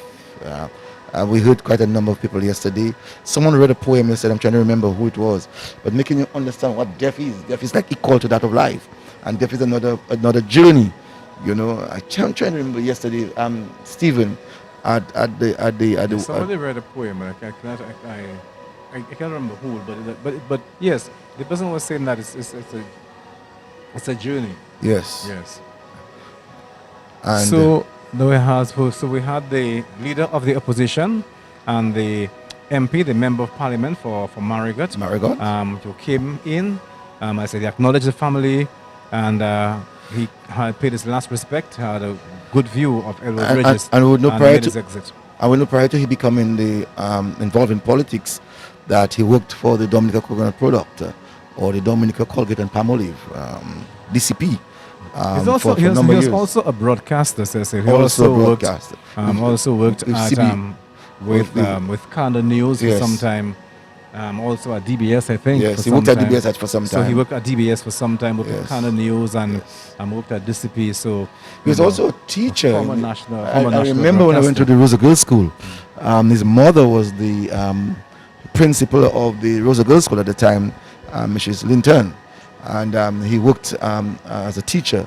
I think the class 3C, if I remember very clearly. You know, as a teacher in the early 70s. Okay. Yes, so that's the leader of the opposition. He made his exit, and we're of course waiting for a few more of the government officials and all the officials to come here and to pay their last respect to Edward Regis. But we ended on Eliud Williams talking about the presidents, and you mentioned that he served for 1 year and 15 days. And after Eliud Williams, we have the present president, Eighth president. the 8th president, who is also serving his second term. Yes, second that's, and last term. Yes. It must be Yes, said. you second know. and last term. Yes. Charles Angelo Savre. Yes. And he served from 2nd of October 2013 to the present. Yes. So he's the incumbent. Yes. You know, and one of the things about people may not have observed about Charles Savary is that I have said it to him that he has gone through many levels. Teacher, representative of Trade the unionist, trade unionist. He was a trade union leader. Yes. Right. A politician. When I say a politician, he went up for the post of constituency, persons who may have forgotten, against on 2 occasions against Michael Douglas. Michael Douglas won the both times. Also, too, Charles Savary found himself as the manager of the at the time NDC, National Development Corporation. You know, Correct. he was the manager of that institution for a number of years. From that, he became ambassador in Brussels, Yes. where he dealt with yes. the issues with the banana industry and negotiation of the banana industry And that's under the Dominican Freedom under the Party. Freedom Party. That's right. And from being ambassador, he came back. He was made senator in the prime minister's office. And then he contested the Roseau seat as well, the Roseau Central seat. in 2000. Yes. Won Roseau Central seat So he served as member of parliament for Roseau Central for some time. for some time. Yes. And then he became a minister of government. He also acted prime minister under Pierre Charles for a number of times. And then we saw him becoming The president. of Dominica. Yes. So Charles Angelo Savary, the excellency Charles Angelo Savary, has found himself in various stratas of positions in Dominica, helping him to be where he is today. We will remember, most persons will remember, like persons in our age group and older will remember May 79th and the role that he played on that day, you know. During that era. Yeah, during that era, you know. And one of the things I always say about Mr. Savary is that he has been very much involved in the public officers. We remember the 120 days to 120 percent increase in salary that he was actually asking for the public officers, and they went out and Patrick John in an interview said that when they did the maths, it wasn't coming to be so much, and then they agreed. And so it must be said that the public officers who are enjoying their salaries today, just imagine that Charles Angelo Savary at that time did not make that negotiation. Your salary would have been 120% less today. Well, that is history for Kashina. She did It's not know. history Now she for know, me. and she would have maybe known about the 47-day strike as well. Says Yes, she was you know? yes, the 47-day strike, and That's also right, too yeah. that Charles Savary in the 70s, the early 70s, that he was placed on the house arrest for 3 days. So Yes. that tells you, you know, the involvement of Mr. Savary Yeah. in Dominica's development. Not many people can say that they have a portfolio or a resume that looks like his own. I'm telling you, the Charles Angelo Savary has a very good portfolio, very lengthy Yes, portfolio. lengthy. You know, and yes, and even when I was doing my Did You Know, my research on Did You Know on presidents of Dominica, I realized that Charles Angelo Savary has a very lengthy portfolio. Yes. You know, so he has made a significant contribution to Dominica's development, and right now He was also Minister of Foreign Affairs. I want us to remember that, you know. I think he Right. was Minister of Foreign Affairs. Foreign at one Affairs, time, okay. you know. And so it's important that we take note of the kind of work that Charles Savary has given to Dominica. Many a times when we talk, you know, we talk on just one thing. But when we have to look at the individual in a holistic way, it doesn't matter what side of the fence the person is belonging to, we need to make the general Yeah. public understand the works that the person have done. And he too also served as Minister of Tourism. And he served as Yes. Minister Okay. of Tourism. Yeah. I do remember Yes, that. he served as that, Minister of Tourism in those days. I was the mayor then. I remember that we had to constantly talk on matters of importance for the Yes. city of Yes. Roseau, Yes. even while he was being Minister of Tourism. And he's married to a former educator. and- His wife was a teacher and former principal of the St. St. Martin's Martin's. Primary Did he School. also serve at some point in time as a member of the board of directors of DBS Radio? Yes, he was deputy chairman of the. Okay, How could I all forget right, this one? He was yes. the deputy chairman Yes. of the board of directors Yes. of Of DBS. DBS, You know, yes. at the time, Rupert Sorendu was the chairman. If memory serves me right. You know, And that's under the Freedom Party. as under the Freedom Party. Yes, that he served in as the a- mid a '90s. member of the board of directors of Yes. DBS. Yes. So the current president, you know, as I said, he has a very It's colorful. lengthy portfolio. Yes. Yes. Served in a number of areas, in his capacity in a number of areas in Dominica. Minister, you know, as I said, that he was also served in Brussels as ambassador. So a pretty good portfolio. Yes, we are seeing Yeah. now the deputy. Speaker of The the Deputy House. Speaker of the House, Mr. Roll, is now entering and visiting the family. Yes, and Mr. Roll is just coming in to view the body of the late Edward Registe, and he's acknowledging the family, having a word with the family, and then to view the body. Cecil? Yes, and he for sure would not have had a very long stint of Edward. I think he would have gotten closer to Edward becoming part of the administration of the Roosevelt Skerritt, sorry. He's going to look on now into the lifeless body lying in state of Edward Regis. Yes, At and the he's entrance, I looking can down. see Ambassador Vince Henderson. I think he's making his entrance now.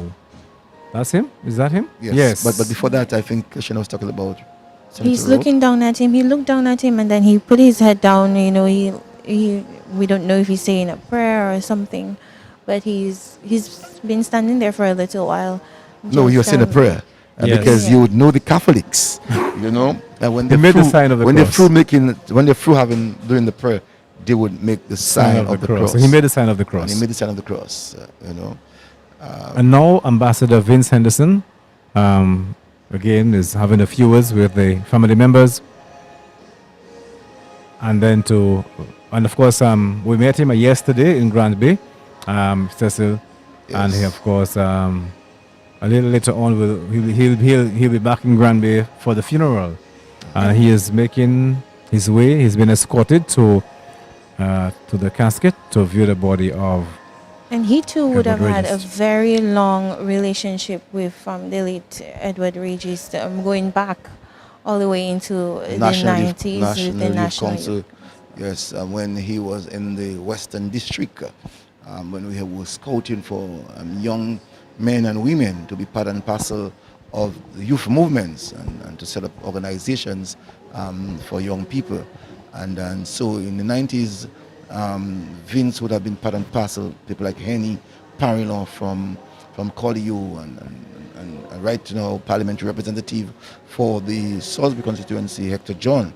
So Vince himself, you know, would have played an important role in the development of young people prior to he coming part and parcel of the the then at the time, Rosie Douglas administration, then the Pierre Charles administration, and also that of the Current Prime Minister. current Prime Minister Roosevelt Skerritt. We know that Vince was Minister of Education. Yes. We know that he was Minister of Housing. We know that he also was Minister of Foreign Affairs, and today he's the Ambassador in the United Nations. So Vince Henderson himself, I think it's Dr. Vince Henderson. Yes. Yeah, Dr. Vince Henderson, you know, has played an important role in the whole landscaping and development of our country, Dominica, but more so that of St. Joseph, a constituency, an area that he loves dearly. And did you say that he was also the MP for St. Parliamentary Joseph? representative, Yes. St. parliamentary Joseph. He representative for served St. as Joseph. MP for St. Yeah, Joseph sometime? for 2 terms. Yes. Yeah, Yes. for 2 terms. That's right. In 2000 and 2005. And you had 2009, you had Daru, Kelva Daru, 2009 and 2014. And in 2019, you have President Dr. Alice King. Dr. Alice King. You know. Yeah. and Vince Henderson, I know in terms, and also too, he was Minister of Agriculture. How could I forget that too? Yes. He was Minister of Education once upon a time, Minister of Agriculture, Minister of Foreign Affairs, and Minister of Housing.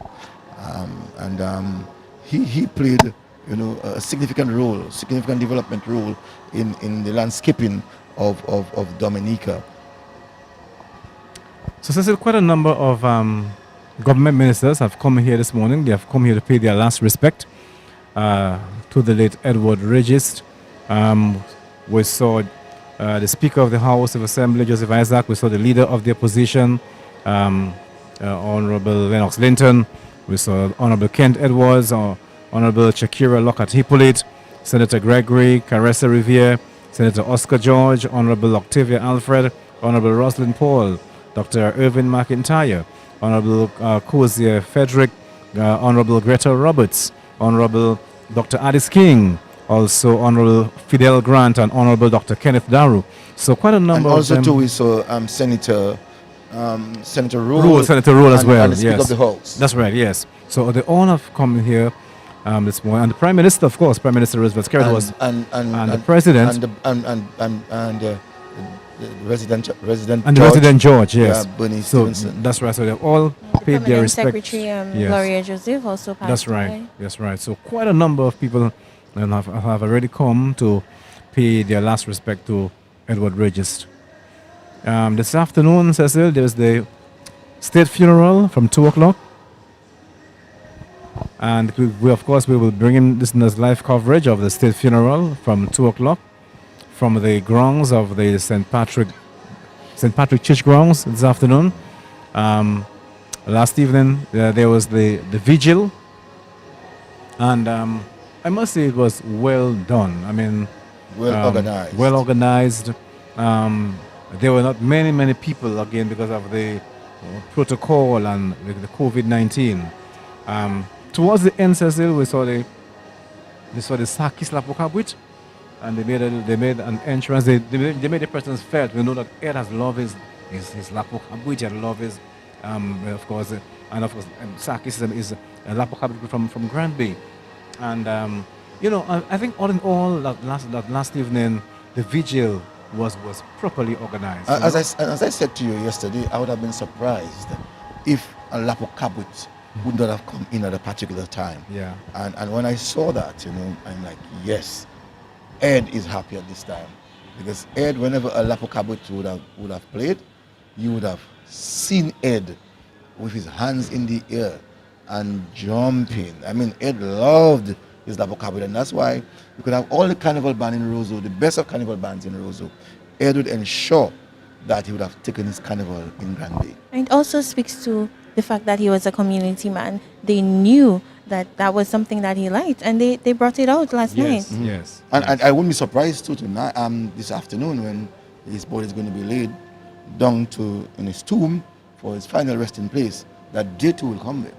That they too will do their piece. And don't be surprised if you see many people come with a bottle of gin.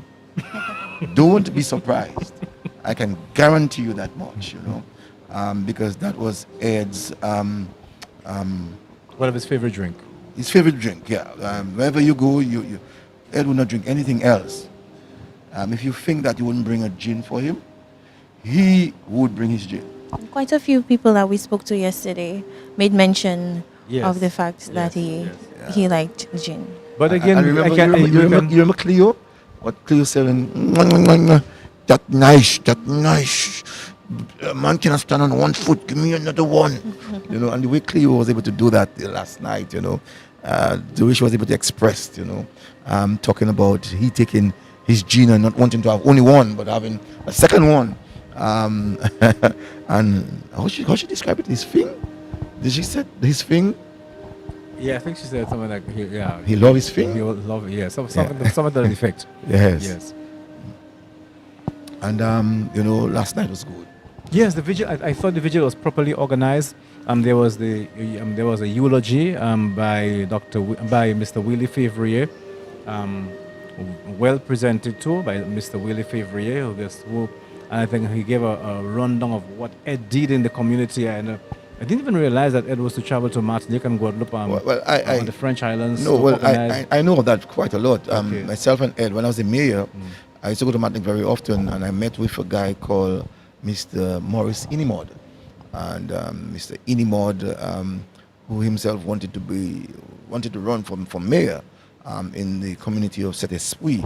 I would have worked with him, and Ed eventually himself worked with Inimod and a few other mayors in other parts of Martinique, as you heard. And Ed, I remember after Hurricane Maria, Ed found himself in Martinique trying to ensure that some items could have been transported to the people of Grand Bay, and that was Ed and Amor and Ashford, those guys. They would have always been in Martinique, So I know. And also his involvement in organizing Braff on the Boulevard in Grand Bay, another event he organized, and we heard from Mr. Favre that when he asked Ed about how he going to make money from this event, he said he would have secured funding, sponsorship. And he went around and he secured sponsorship for the event, Isidore Chauffé. Yeah, Isidore Chauffé. Yes. And Braff on the Boulevard. So I think he organized a number of activities in Grand Bay, and not only these fun activities, but also other social activities. So that's good that and the people of Grand Bay will remember Ed for all of the work that he did. This morning I pondered on Ed for a while, and I said, all of these things that Ed decided to do, and at one time we said, people have been saying that he has been involved in his church, but I never heard anyone say that he wanted to be a priest. He wanted to? I never heard anyone say that he wanted to be a priest. Okay. Been involved in the church, charismatic, would have known his church in and out. The things that he would have done, like visiting the sick, looking for the elderly, and all of these things. At one time I thought that, someone would have said that Ed was interested in being a priest. Because we normally associate priests with those things that Ed did. Maybe they never crossed his mind, Cecil. You think so? I wonder. I don't think anyone... I think Ed was so much involved in his community that maybe he just wanted to devote his life to his community. He wanted to help everybody in the community. And maybe not thinking of being a priest, but just to help people as much as he could, in the community. And Ed, I'm sure, while alive, would have said, well, I think I can do more. I want to do more, And sometimes, you sit as a leader, as a community leader, as a community person, and an activist, and ideas just bounce upon your head, just bouncing. And sometimes you wonder, who are you going to get to follow you? Who are you going to get to help you? And sometimes when you put names on paper and they have disappointed you, you say, I can do that by myself. And Ed was one of the person who would always try to get other people involved. And if not, he would show them that, yes, it can be done, and they would then follow suit, So Ed was someone that, as his sister said, that we have to now start planting these little trees and give them water and ensure that these trees would grow so that Grand Bay, Dominica, the Caribbean, and the world can get people like her brother. Yes, because his reach was not only in Dominica. He was involved in the regional youth movement, and getting the other national youth councils mobilized across the Caribbean. I remembered in 1998, we worked in St. Lucia quite a lot. With people like Armstrong Alexis. Wallace is now a teacher in St. Lucia, to see how we could re-establish a stronger National Youth Council in St. Lucia. To a certain extent in Grenada, but more so in St. Kitts. And so I remember Ed working, and we going to the various countries of the Caribbean, talking with young groups and to see how best they could set up district associations, and that through those district associations that would have established National Youth Council. So quite a number of young people in the region would have known of Ed Registe. And they still know of him, because speaking with the present president of the National Youth Council of Dominica, she too said in speaking with her colleagues, they still bring up the name of Ed Registe. Yes, and as we speak, we see Francine. She looked like Francine Barron again. A Francine mask. Barron, That's yeah. it. Yeah. Okay. She looked was like also foreign minister. she was. Yeah. She was once foreign affairs minister, and she is having a word with the family members. And she's now Francine involved with Barron. Creed. That's right. Yes, and she's having a few words with the family members before she views the body of Edward Registe. Of course, this is DBS Radio, and we're broadcasting to you live from the State House. We're bringing you the lying in state of Edward Registe. We're bringing you live coverage of the lying in state of John Fitzgerald Edward Registe. Francine Barron has just finished having a few words with the family members and is now viewing the body of Edward Registe. She made the sign of the cross. And some persons may have forgotten, but Frank Barron is a father, and Frank Barron was the first Chief Minister of Dominica, correct, Cecil? So that's something that we must also remember. So right while we are saying and describing who she is, but we must also remember that she came also from a political string. And these are the people who also paved the way, for you know? Dominica. Yes. Yes, Yeah. Frank Barron did not last very long as a chief minister. I think just about a year or so. But he was the first chief minister. He was. For Dominica. He too had his plans, and he too helped in the landscape of Dominica. He was a businessman. Also, I think the Chronicle was one time owned by him. You know. Yes. The Catholic Church one time owned the Chronicle, and then I think Frank Barron purchased it, and it was called Paramount. That's what it is?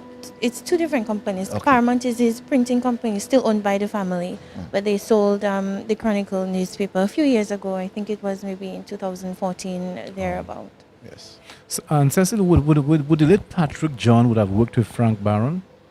No. No. Okay. Because the Frank Barron was in 60. you Okay. know, And Patrick John came in the and 70s. we saw E.O. Leblanc came in 61 as the. So E.O. Leblanc would have worked with Frank Barron. Would have not worked with him. When do you? But that's I mean, in terms of the politics. They were rivals. Okay. They were rivals. Okay. So one belonged to the DUPP, which was called the Dominica United Progressive Party, in which the Dominica Freedom Party was born from. So we can maybe say the Dominica Freedom Party is a child of the DUPP, and the Dominica Freedom Party came in existence in October of 1968, like that of the United Workers' Party themselves came in some 20 years later, in October 1988, and the Labour Party actually came about in May of 1955. You know, so the main political parties had. And when the Labour Party came in at that time, 55, their symbol was the hat. The symbol was the hat. Yeah. And from the symbol of the hat, Then we saw the symbol of the shoe. The shoe, Yeah. you know. The shoe, the Dominica Labour Party, the shoe. The Yeah. Dominica Labour Party was the shoe. Yeah. The Leblanc Labour Party was the symbol hat. was the hat. Yes. Yeah, so let's get that right. So Yeah. the Dominica Labour Party, the shoe, Yes. But and the Leblanc Labour Party, the symbol was the hat when they cross path, you know. And the Leblanc formed his own party within the Dominican Labour Party because they were rich. And But of course, Emmanuel Christopher Loblack From Granby. from Granby was also instrumental in the formation of the Labour Party. Yes, he worked together. So with another Granby great. another Grand Brigade. Right, you know, yes. He lived in Pong, where the Yes. financial building is now located. He lived in that area, you know, and had some prominent children like Levi Loblack, Super L, you there's one that we can remember. Yes, Emmanuel Manu, Lobla, yes, in sports. Claudette Lobla. Claudette Lobla, Yeah, and that's also right. Martha Lobla. That's right. She works at Whitchurch, Yeah. and Yeah. a few others. Mhm. They had a number. He and his Yeah. wife had a number of children, and he played an important role also, not only in In politics, politics, but also in trade unionism, yes. But some persons may not have remembered that Lobla also played a role in the Freedom Party. You know, he played a role in the Freedom Party himself because I think upon his death, subject to correction, that he was belonging to the Freedom Party.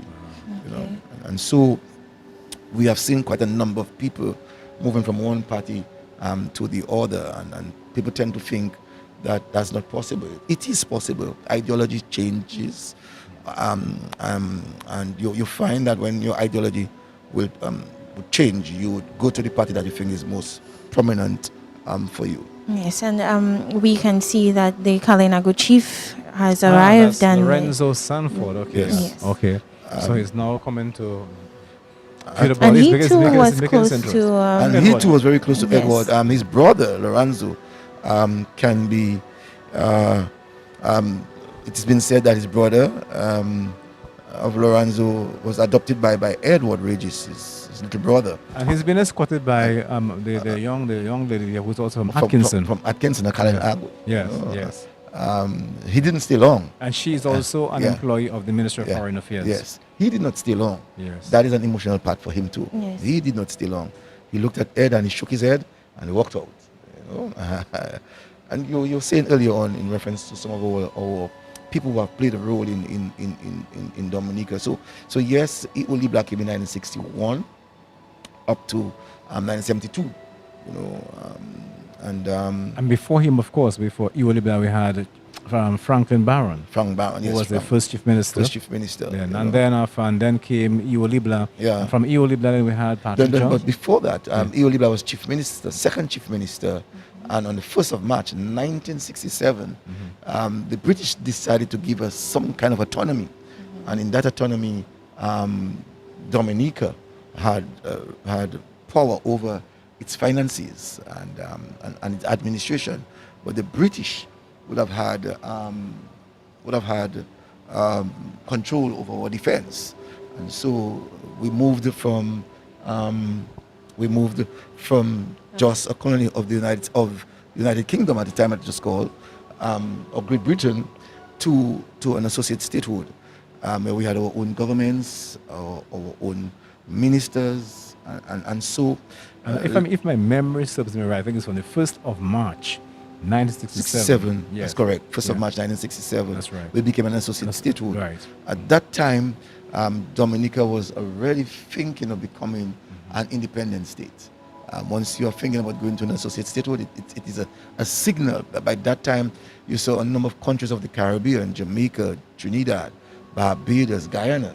Those countries was already they had already attained political independence from Great Britain, and so Dominica was following suit. Grenada happened to have been before us in 1974 under Eric Gary, you know, and Dominica would have followed suit after Eric Gary and in Grenada of 74, so Dominica in 78. Dominica originally wanted to do it in 77, but with delay it happened in 78. Now we're seeing former parliamentary representative for the Roseau South constituency, Ambrose George, entering. He was also under the Rosie Douglas administration, Minister of Finance. Yes, so that's Ambrose George coming to pay his last respect. And as I said, he served as he's a former member of Parliament for Roseau South, and he's just acknowledging the family members and coming here to pay his last respect to Edward Registe. And he too would have known Ed for a very long time because Ed was involved with the party since the 1980s. As a matter of fact, he is and still the deputy leader of the Dominican Labour Party from way back. And we would have known as deputy leader that Edward Regis was the general secretary up to his death. So they would have worked closely together, deputy leader and that of the general secretary. They would have worked together very closely to ensure that the Dominican Labour Party becomes what it is today. I think at the door we have Ambassador Felix Gregoire, who is going to make his entrance to view the body of Edward Regis. Ambassador um, Felix Gregoire is making his Yes. entrance, yes? We know that Felix Gregoire himself worked at the Botanic Gardens. I'm trying to remember if he was director of the Botanic Gardens, of agriculture. He was Well, the also Division of Forestry, Wildlife Wildlife. Division, yes, yes. and also too he was permanent secretary in the Ministry of Agriculture and then cabinet secretary under the Labour Party administration of Pierre Charles. Yes, indeed. And now ambassador. He was made ambassador for the OACS under the administration of Roosevelt Skerritt. And you would imagine that these older members of the Dominican Labour Party may have looked at Ed as a son. Oh yes, they would have looked at Ed not only as a son, but as someone who was willing to take the mantle of developing the party for the future. And it is good that today that they can come in and to pay their last respect and to say to Ed, thank you for the work that you have done for the Dominican Labour Party. So he has just finished viewing the body of Edward Regis, and he's making his way out. And of course, as we expect a few more people to come here today. Of course, the bodies will be lying until 11, and of course we have to make our exit here anytime from now, as we have to head to Granby to put things in place for the funeral service. I'm trying to remember, you can help, the listeners out there, and maybe they can even send us messages of persons who died. I don't want to use the word office, but persons who died representing people in Dominica.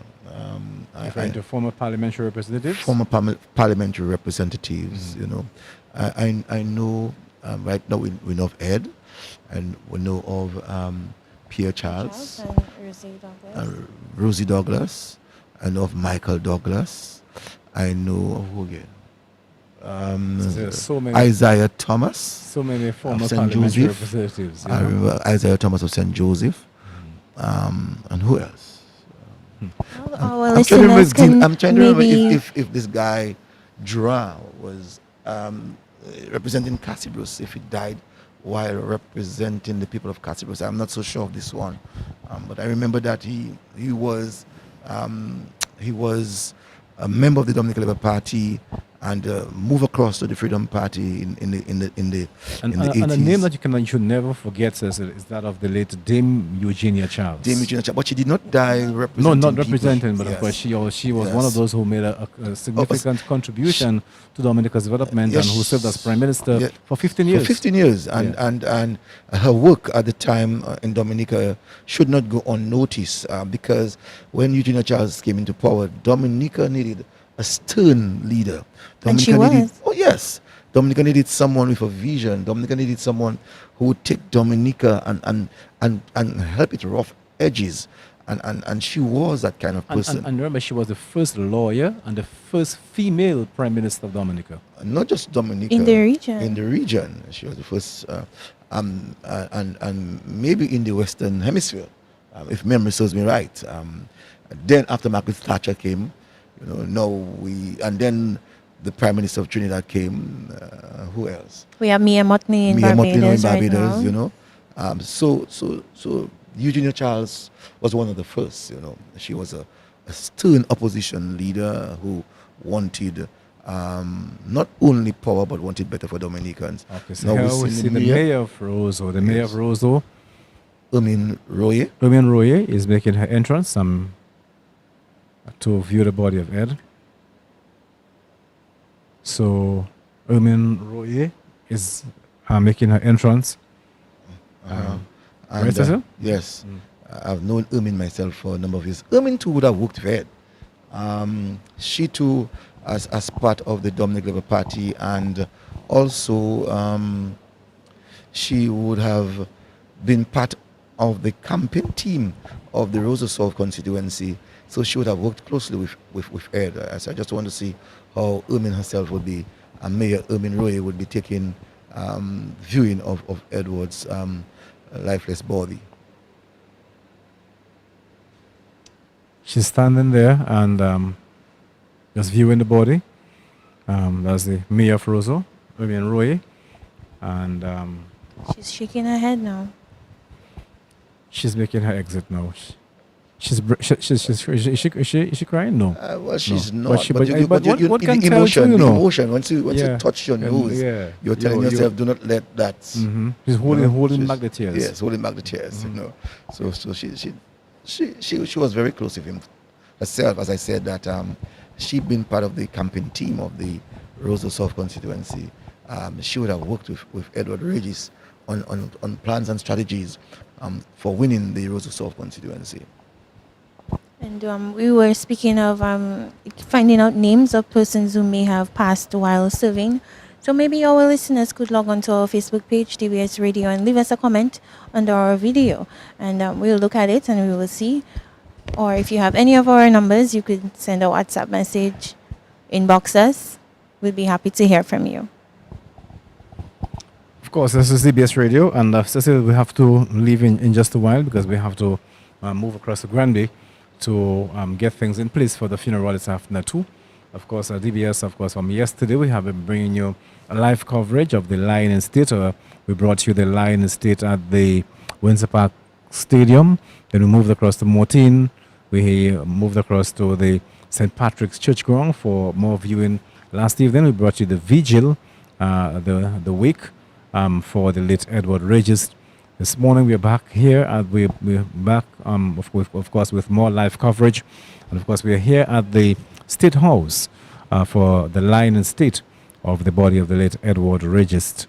And quite a number of government officials and ministers have already come in to pay their last respect today. Yes, earlier on, I did make mention of Lauren Barnes.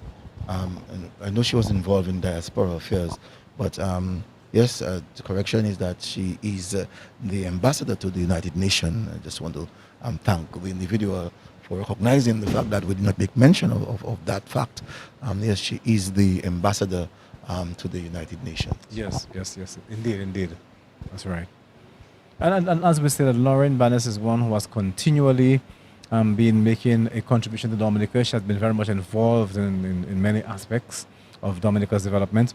Of course, we know that she was very much involved. Cecil, can you remember when Lauren was a minister? I think she was minister, and she had this big reunion in Castle Bruce. Oh yes, I remember, and she built this big. Yes, I can remember that. You know, that night. Yes. I spent the entire night in Castle Yes, Bruce. You know, it was a big night. It was a big night, man. was I a can remember big spending night, that yeah. entire night in Castle Yes. Bruce when they had the Castle Bruce reunion. Yes, You know? and she had all of these great intentions: sports, Yeah. culture, Yeah. you know, symposiums. It was really, you know, and Lauren has always been a thinker for the constituency, and so today we saw her coming in here. Still, the person who has ideas. As a matter of fact, recently I had conversation with Lauren about what she wanted to do for netball in Dominica, and people that she has been speaking to assist the present netball president, who is Regina Walsh. And I'm pretty sure she was very actively involved in the hard court down at the stadium that was commissioned earlier this year. And next year, they're hoping to have some regional netball competition at that hard court. And even Cecil, just before this wave of COVID, remember that they had already started the netball competition?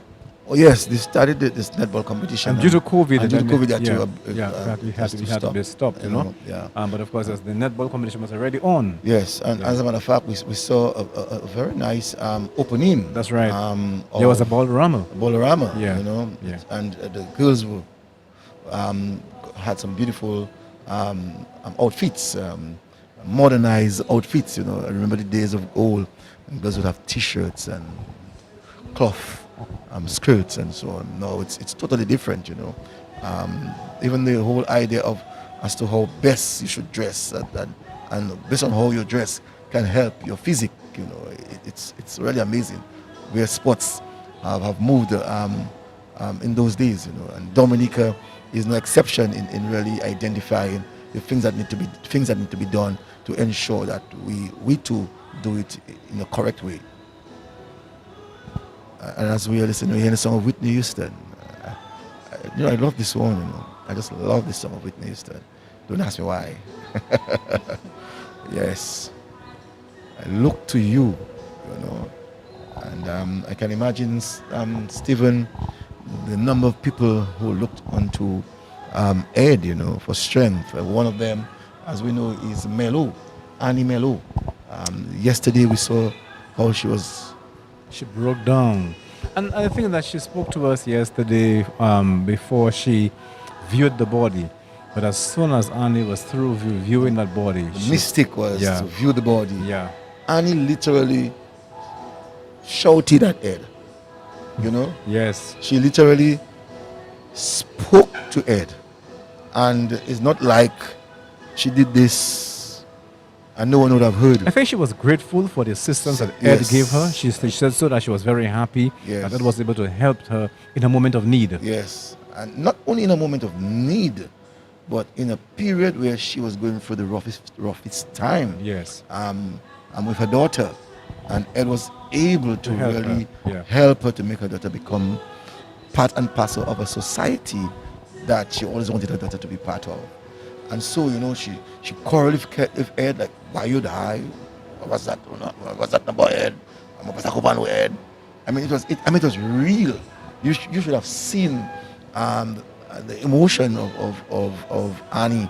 You should have heard the things that Annie said to Ed, like a disgust lady, you know, like.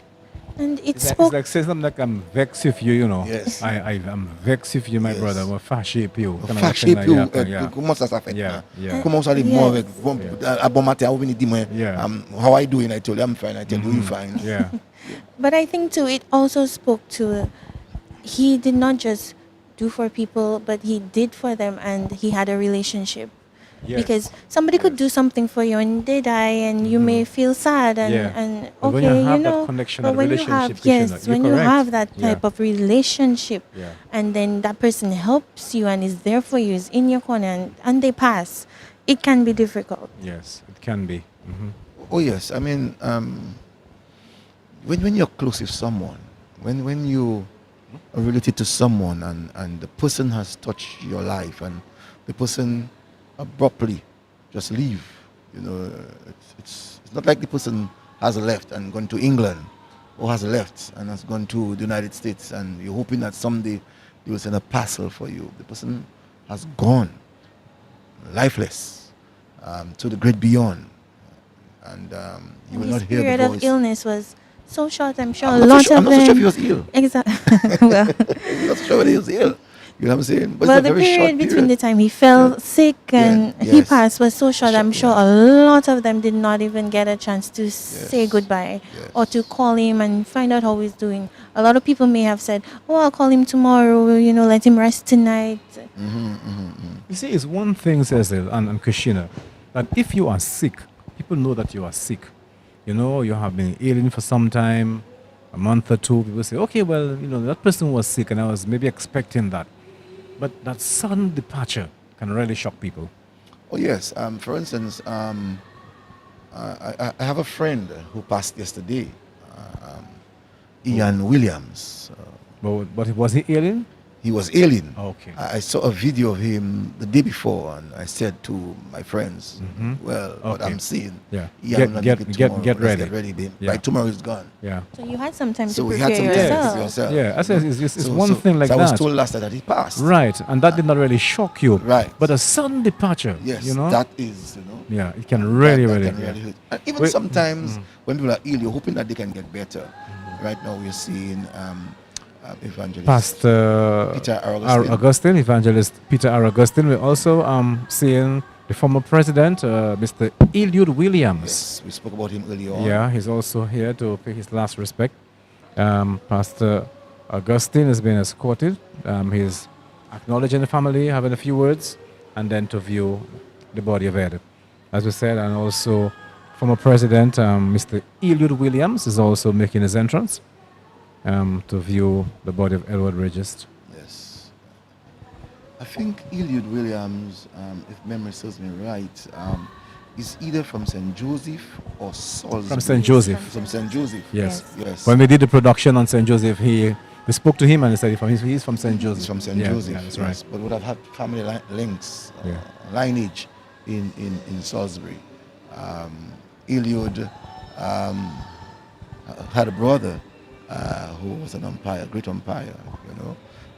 Eliud himself, you know, whenever you sit with him, wherever you would sit with him, and his contributions, you would sit in awe, just listening to the knowledge of this younger man, Eliud Williams. Right now we're seeing Evangelist Peter R. Augustine is viewing the body of Edward Regis, yes, and about to make his exit. And yes, he's saying goodbye now, having viewed the body. I think Peter R. came from Dalis. He was a principal once upon a time in the area of Dalis, and he aired from the south, Granby. Now we're seeing Eliud tagging, as we normally do now, the family of Edward Regis and speaking to them. For those who don't understand what tagging is, like knocking the fist. So you knock my fist, you knock, Yes. I knock your fist. Yes. You know. So yes, he has just done that, and he's having a few words with the family members as well, and he's about to view the body of Edward. So still pretty soon we have to end here. We can go for another 5 minutes again before we end, and then to move across to Granby. For us, it has been two. It is going to be another lengthy day. Yesterday was one a very, very lengthy day for us, and so it's going to be another lengthy day as well for us today in here and also in Granby.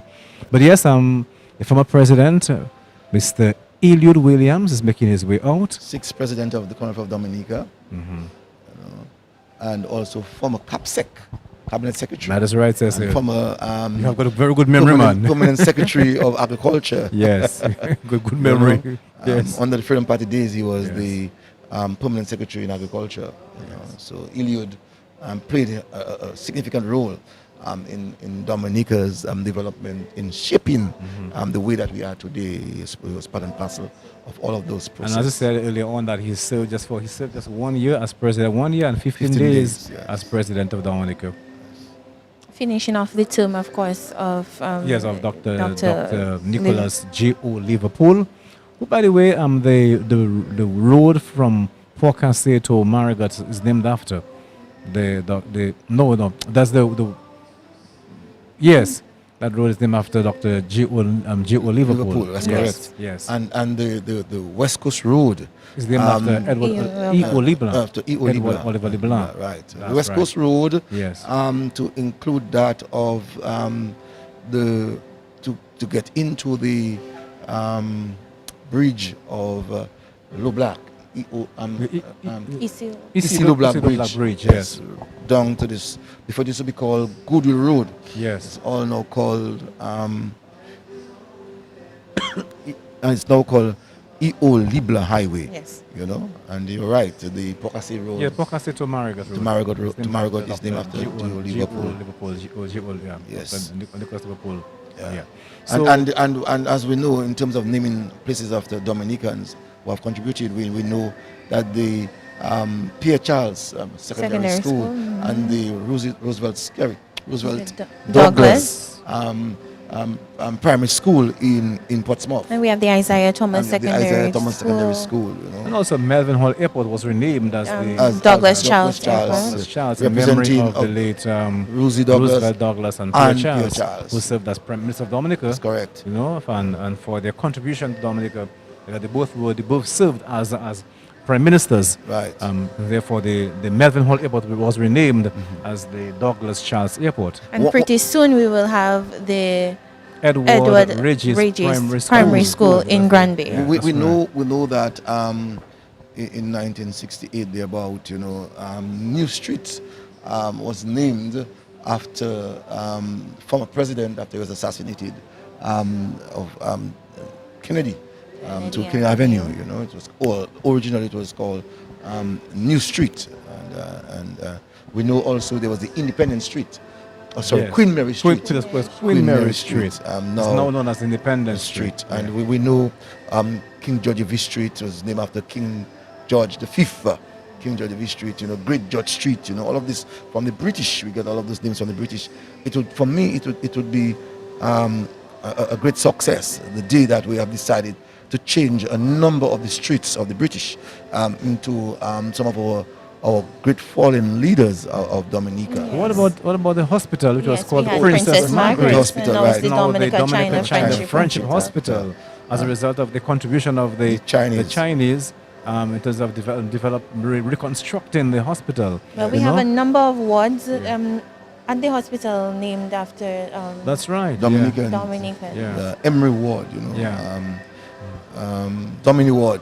The Yes, the current, current acting, Cabinet Secretary. acting cabinet secretary, Karen Karen Prevost. Prevost.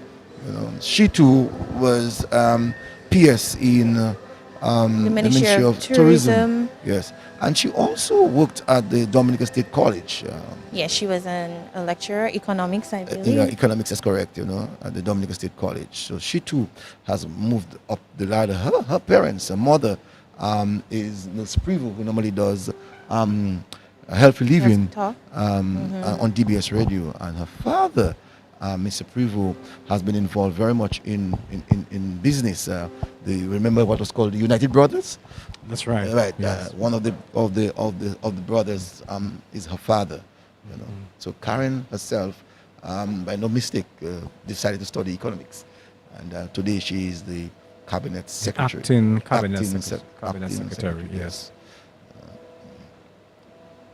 And that's a position that a number of people have held over the years, you know, as cabinet secretaries themselves.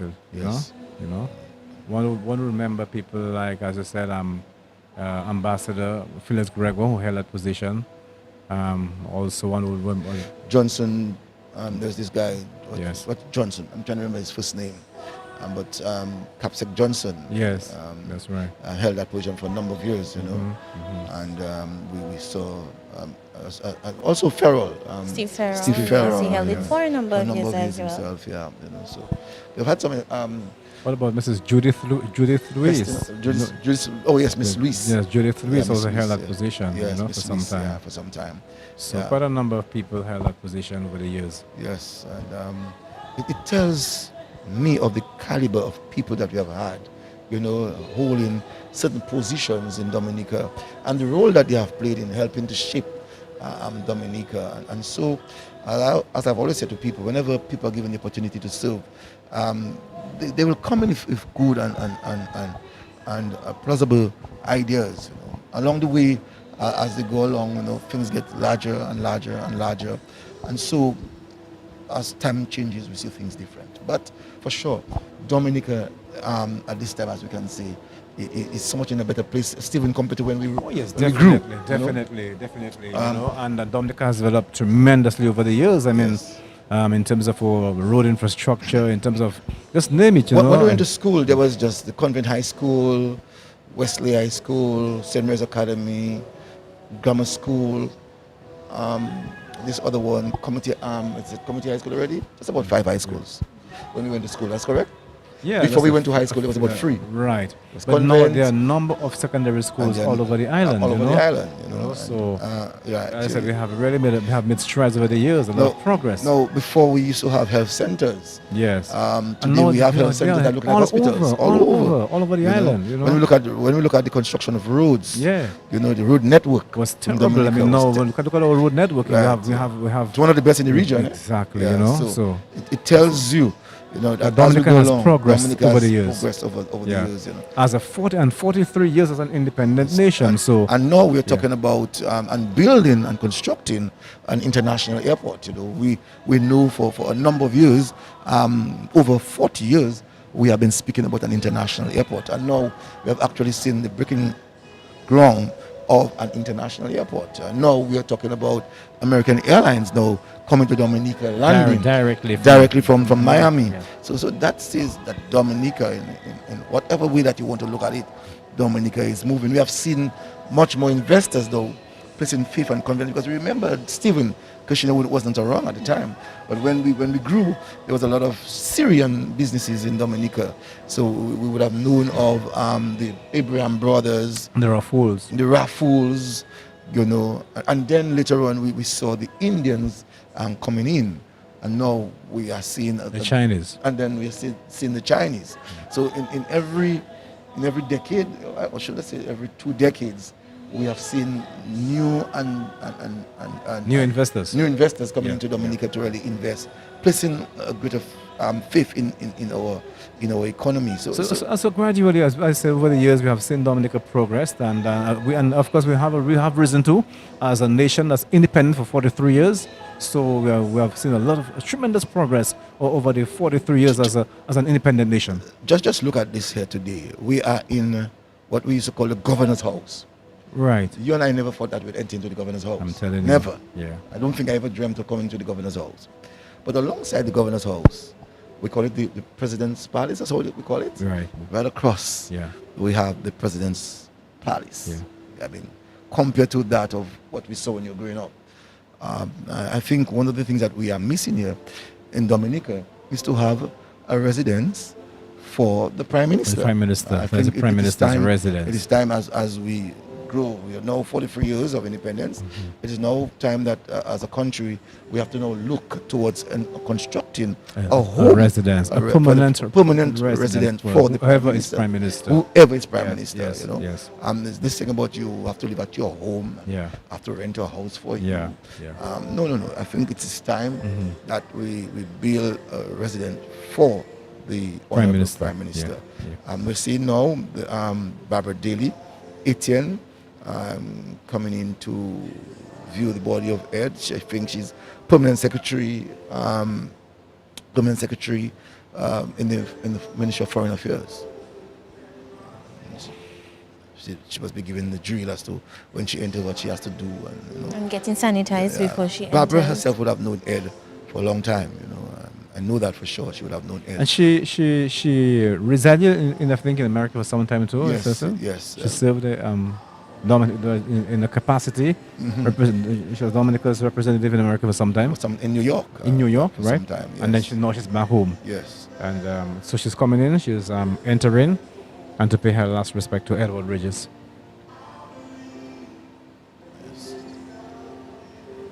And she's been escorted by who, Cecil? Her staff? A staff member, yes, a staff. Interesting. Yes, yeah, So interesting. her staff is escorting her Yes. to the family. And she would have had a number of conversation with Ed for sure. You Definitely. Know? So I think I'd give her the opportunity to maybe describe how she would have looked at Ed. She's preparing herself. She's gathering herself to go over. Yes.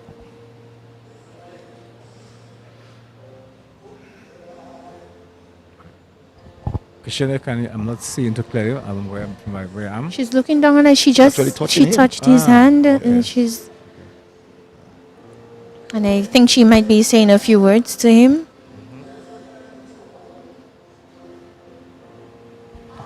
And now she is leaving. She's had enough, no? And making her way out. Again, we can only imagine what these people are feeling, you know, having to see him every day, work with him, converse with him, and now He's gone. that voice Yeah. that they were so accustomed with is Yeah. silent. And we heard yesterday that Ed had some big ideas for the development of Granby. Granby, you Yes. know. Because he mentioned about the link road, he was thinking of Yes. linking, I think, Belleville Chopin to another section of the community. Yes. So he had some big ideas Yes. and about a fish landing site. They were thinking of having a port in store for the fishermen. So yes, he had some big ideas for the community. But let's hope that at least that the person who's going to replace him says we can only carry on with those ideas and see them to fruition, you know? And that's important. Yes, yes. That we can take the ideas of others to help shape. Because that's one of the failures of black people, that when we come into office, we discard an idea of another person and want to do our own thing, and it will take some time, and not even maybe studying what the person has actually studied and to see how feasible that it is, you know. And it will also help the legacy of the late Ed Regis live on, to know that his ideas and things that he wanted for his community can be carried on even after his death. And that's important, you know. That's important as we talk about development. and we've spoken about Dominica and how we have moved from one landscape to a greater landscape. You know, we know once upon a time that we could only talk about Fortune Hotel and Anchorage Hotel and Cicero Hotel. Today, we are talking about five-star hotels, you know, preparing for hundreds of people to come into our country. Yes, some persons might say that we are late, but we are the nature island that's ahead of everybody else. And so Dominica took time to ensure that the plan for development was taking place at the appropriate time to ensure that whenever we start, that there's no holding us back. And today, Dominica and its development is one that many other countries of the Caribbean are actually admiring. I've had friends in St. Lucia and Grenada, Barbados, even Jamaica. When they come to Dominica, you know, they are like, wow, Cecil, many years ago, that's not the Dominica that we saw compared to what it is today. And our development is taking part in, again, preserving our name as a nature isle, because you have places like Jungle Bay that's, you know, when you go there are so many trees and flowers, and they incorporated the nature and the natural aspect of the land. And we have sanctuary being built in the Roseau Valley. I'm sure too will incorporate. Do you think if Christopher Columbus No, back to Dominica, he wouldn't make out Dominica. No, you would not? No, as we're saying, so we're saying Dennis Edwards, who is the financial secretary in the Ministry of Finance, is entering, and she will be meeting the family of Edward Regis.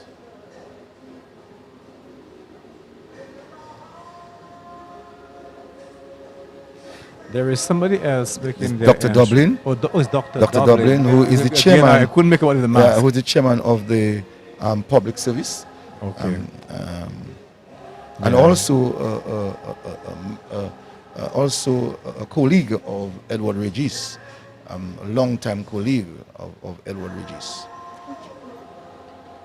You see the mask. You see when you have on the mask, it's very difficult because of some people. So that's Dr. Dublin here, entering and to pay his last respect to Edward Regis, the late Edward Regis.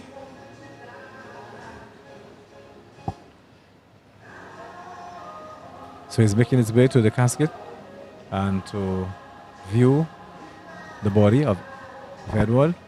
And he touched his chest. chest Yeah. and Like an bowed African, it to like a him. Pan-Africanist. How the Pan-Africanists would have done it, you know, just touch the chest as a means of saying comrade.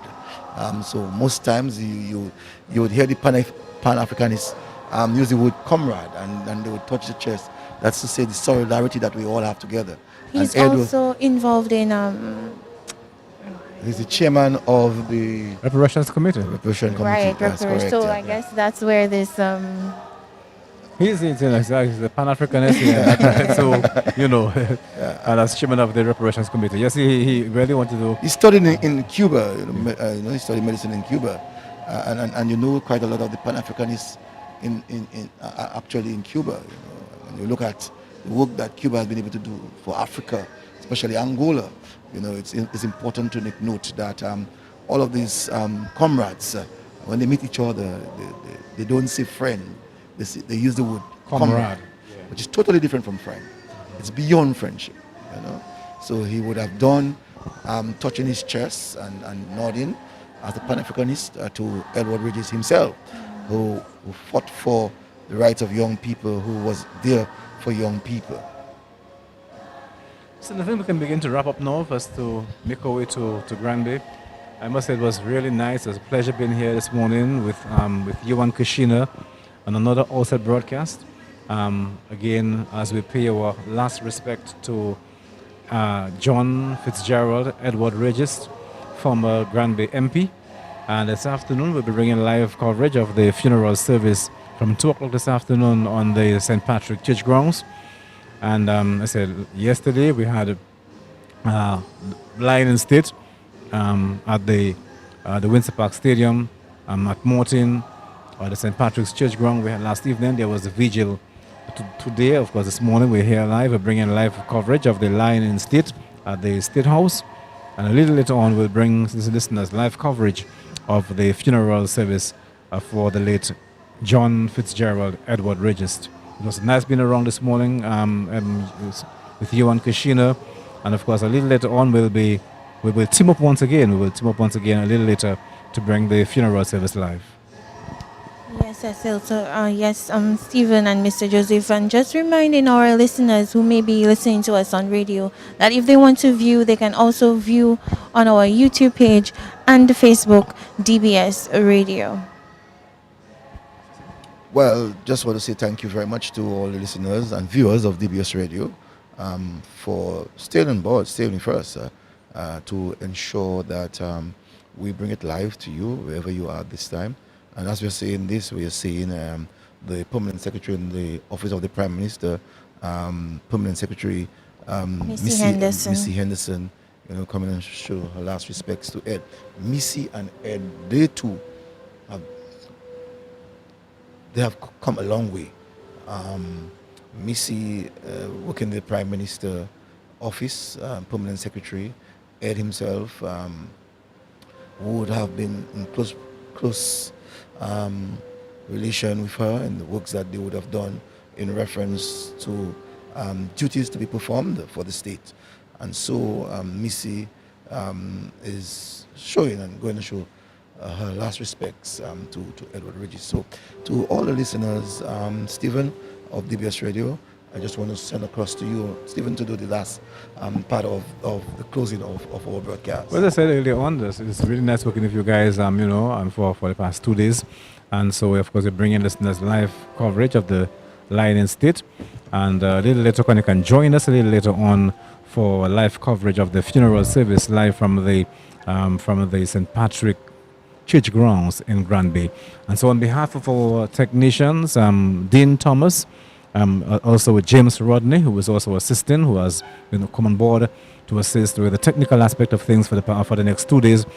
James Rodney, along with Dean Thomas. Also on behalf of Kashina Joseph, Cecil Joseph, I am Stephen Dangleben, taking you back to Master Control and DBS Radio.